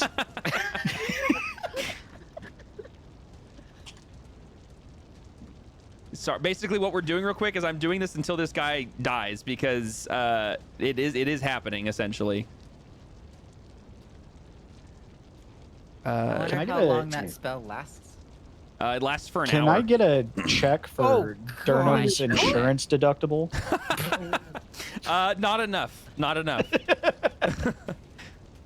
no, it's up to a minute. That's a minute. Okay, all right. So which is 10 Would've been rounds. So 6 yeah. rounds. Yeah.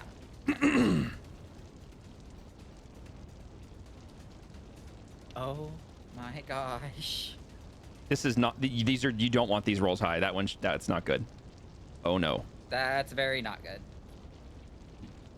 And he gets to do one more. Honestly, this is all good because they are now just down there kicking the crap out Yeah, of each it's other. damage that somebody doesn't have to mess with, basically. They're gonna all run up. Ooh, Through the dang. frickin- Okay. All right. They're all gonna run up through the cellar, and some of them are gonna be bloodied. And you're gonna be and we're like, just what gonna be happened? Because I don't think Rhea understood what happened down there. I don't think I saw the squirrel do anything fancy. All right, there we go. Sorry, I just had to make sure that what. Okay, so after a couple of moments, Tippy, of like what's going on out here, you feel the spell dissipate. Like your concentration, you feel like it ends on its own. You feel like you didn't do anything, but you just no longer have that mental connection to your minion downstairs. thing. Okay, so we are also a bunch of like not so good people doing good things. Welcome to D&D, where you become heroes. Okay, so at the top of the order here, the dude that just took a hit is staring daggers, and at this point, the perception checks don't matter. You guys can tell that he is staring what looks to be at Tippy, but quickly realize he is staring directly at Daxori, and does not look happy. So we are going to go ahead and roll initiative. He sticks your tongue out at him. Nice. Okay, so I need to add everybody to initiative. Actually, we're going to do the commoners as one turn to make my life so much easier. You don't want 50 million commenters? No, not even slightly. Oh, wait, he's dead. Yeah, does it make you feel better that most of them are dead? Well, a little bit, but I was actually talking about Sean. I went to select him. Oh. He's double dead. He's double dead, yeah. He's re-dead. Yeah, pour one up for our homie Sean. Yeah, exactly. Okay, I think... Let's try initiative with disadvantage. Let's go. I think I got all you guys. I've got I need to add him. advantage with my initiative roll, and I'm glad I do. Okay, and we're going to add one commoner, and that's going to represent all of them. I don't know where the plus 17 comes, or the plus .17 comes from, but I don't care. That is Tippy going first. I got a nat 20 on a freaking... Really? Wow! The Warlock, Wizard, Necromancer, Squirrel is going first. Followed by the Warlock, Rogue... Dang it! Why couldn't I have Fireball? Hidden Tiefling. Well, because you're not a sorcerer. Duh. Don't Warlocks get it too? Get what? On. Warlock. Fireball? Well, you'd need to be a level, what is it, a level 6 or a level 7 Warlock to get it?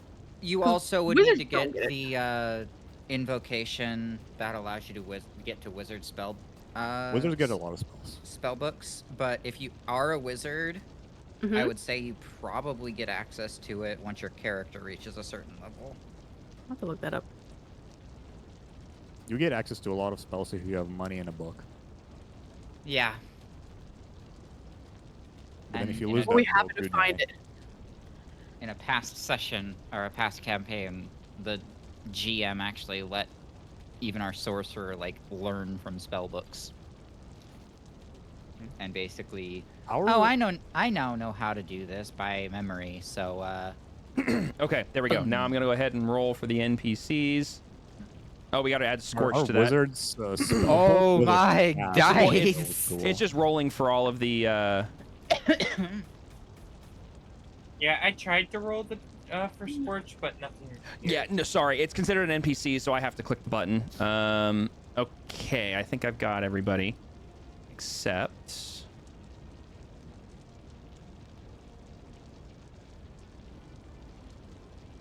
Okie dokie. So, we are officially in initiative. This initiative order. We're officially in initiative order. So, Tippy, you are up first, and at this point, because I like BG3 rules in that you took your turn as a surprise action, but we're initiative now, so you don't compromise anything. You have a full turn that you can choose to do. Bet. Artillery team, go. I had to open my freaking character sheet again. Excuse me. 60 feet. That's not helpful.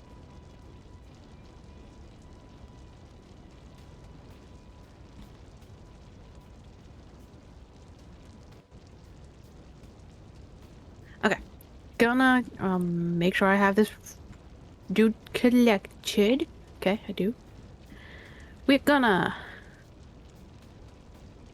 magic missile. Okay, magic missiling, and you're targeting this dude? The dude I already did, yeah. The big dude? Okay. All those automatically hit, so you're just gonna roll the damage. I think you launch. Are you launching 3 or level 1?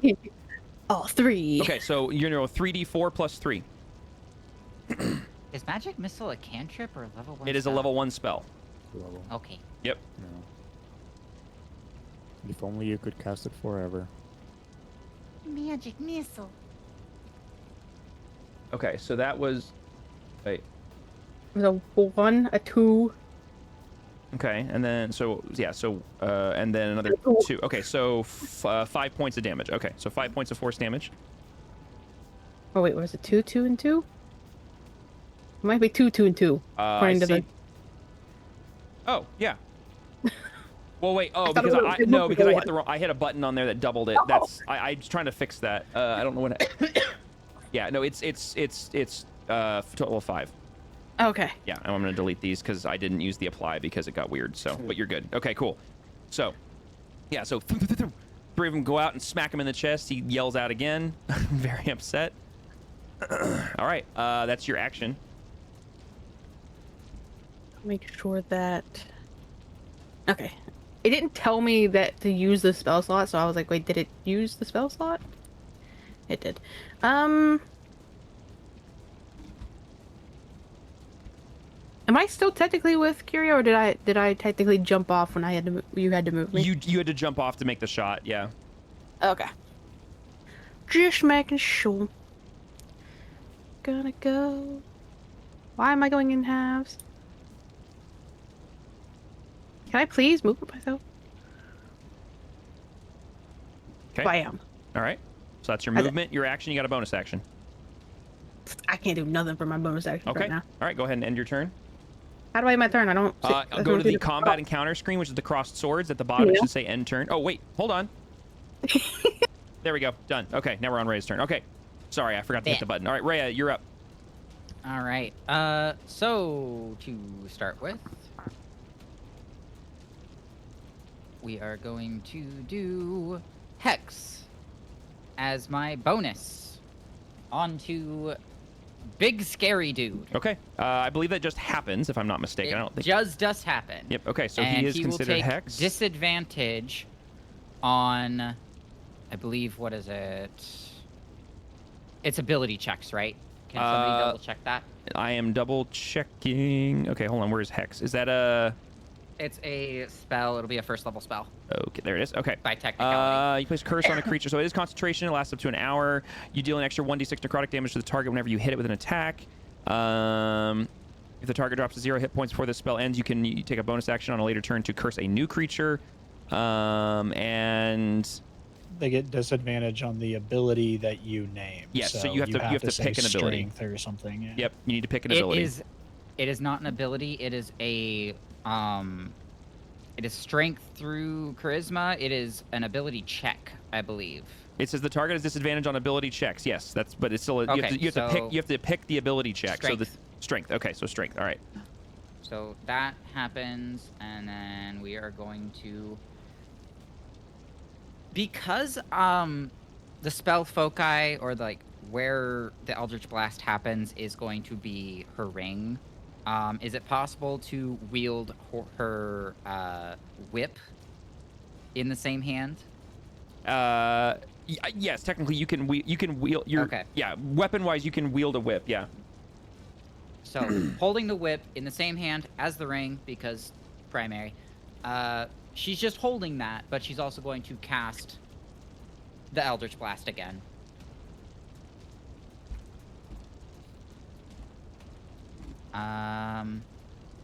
Standard roll. Go, go, go. First one's a 14. Okay, so that's gonna miss. Close. Do this again.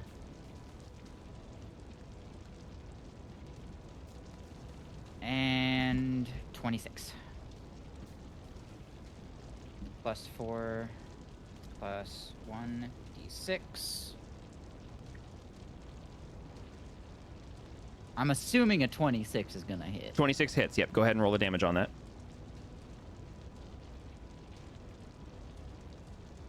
That is a nasty 18 damage. Dang. Okay. All right. 18 points of force damage to his chest. Nice. It's the force from that, and then the necrotic as well with the D6. Yes, and that is okay. That doesn't. Yeah. Okay. So the force hits in the chest, and then you watch as this greenish energy erupts from the wound and wraps around him like kind of swirling eels, and then it fades, and you can kind of watch him recoil a bit. And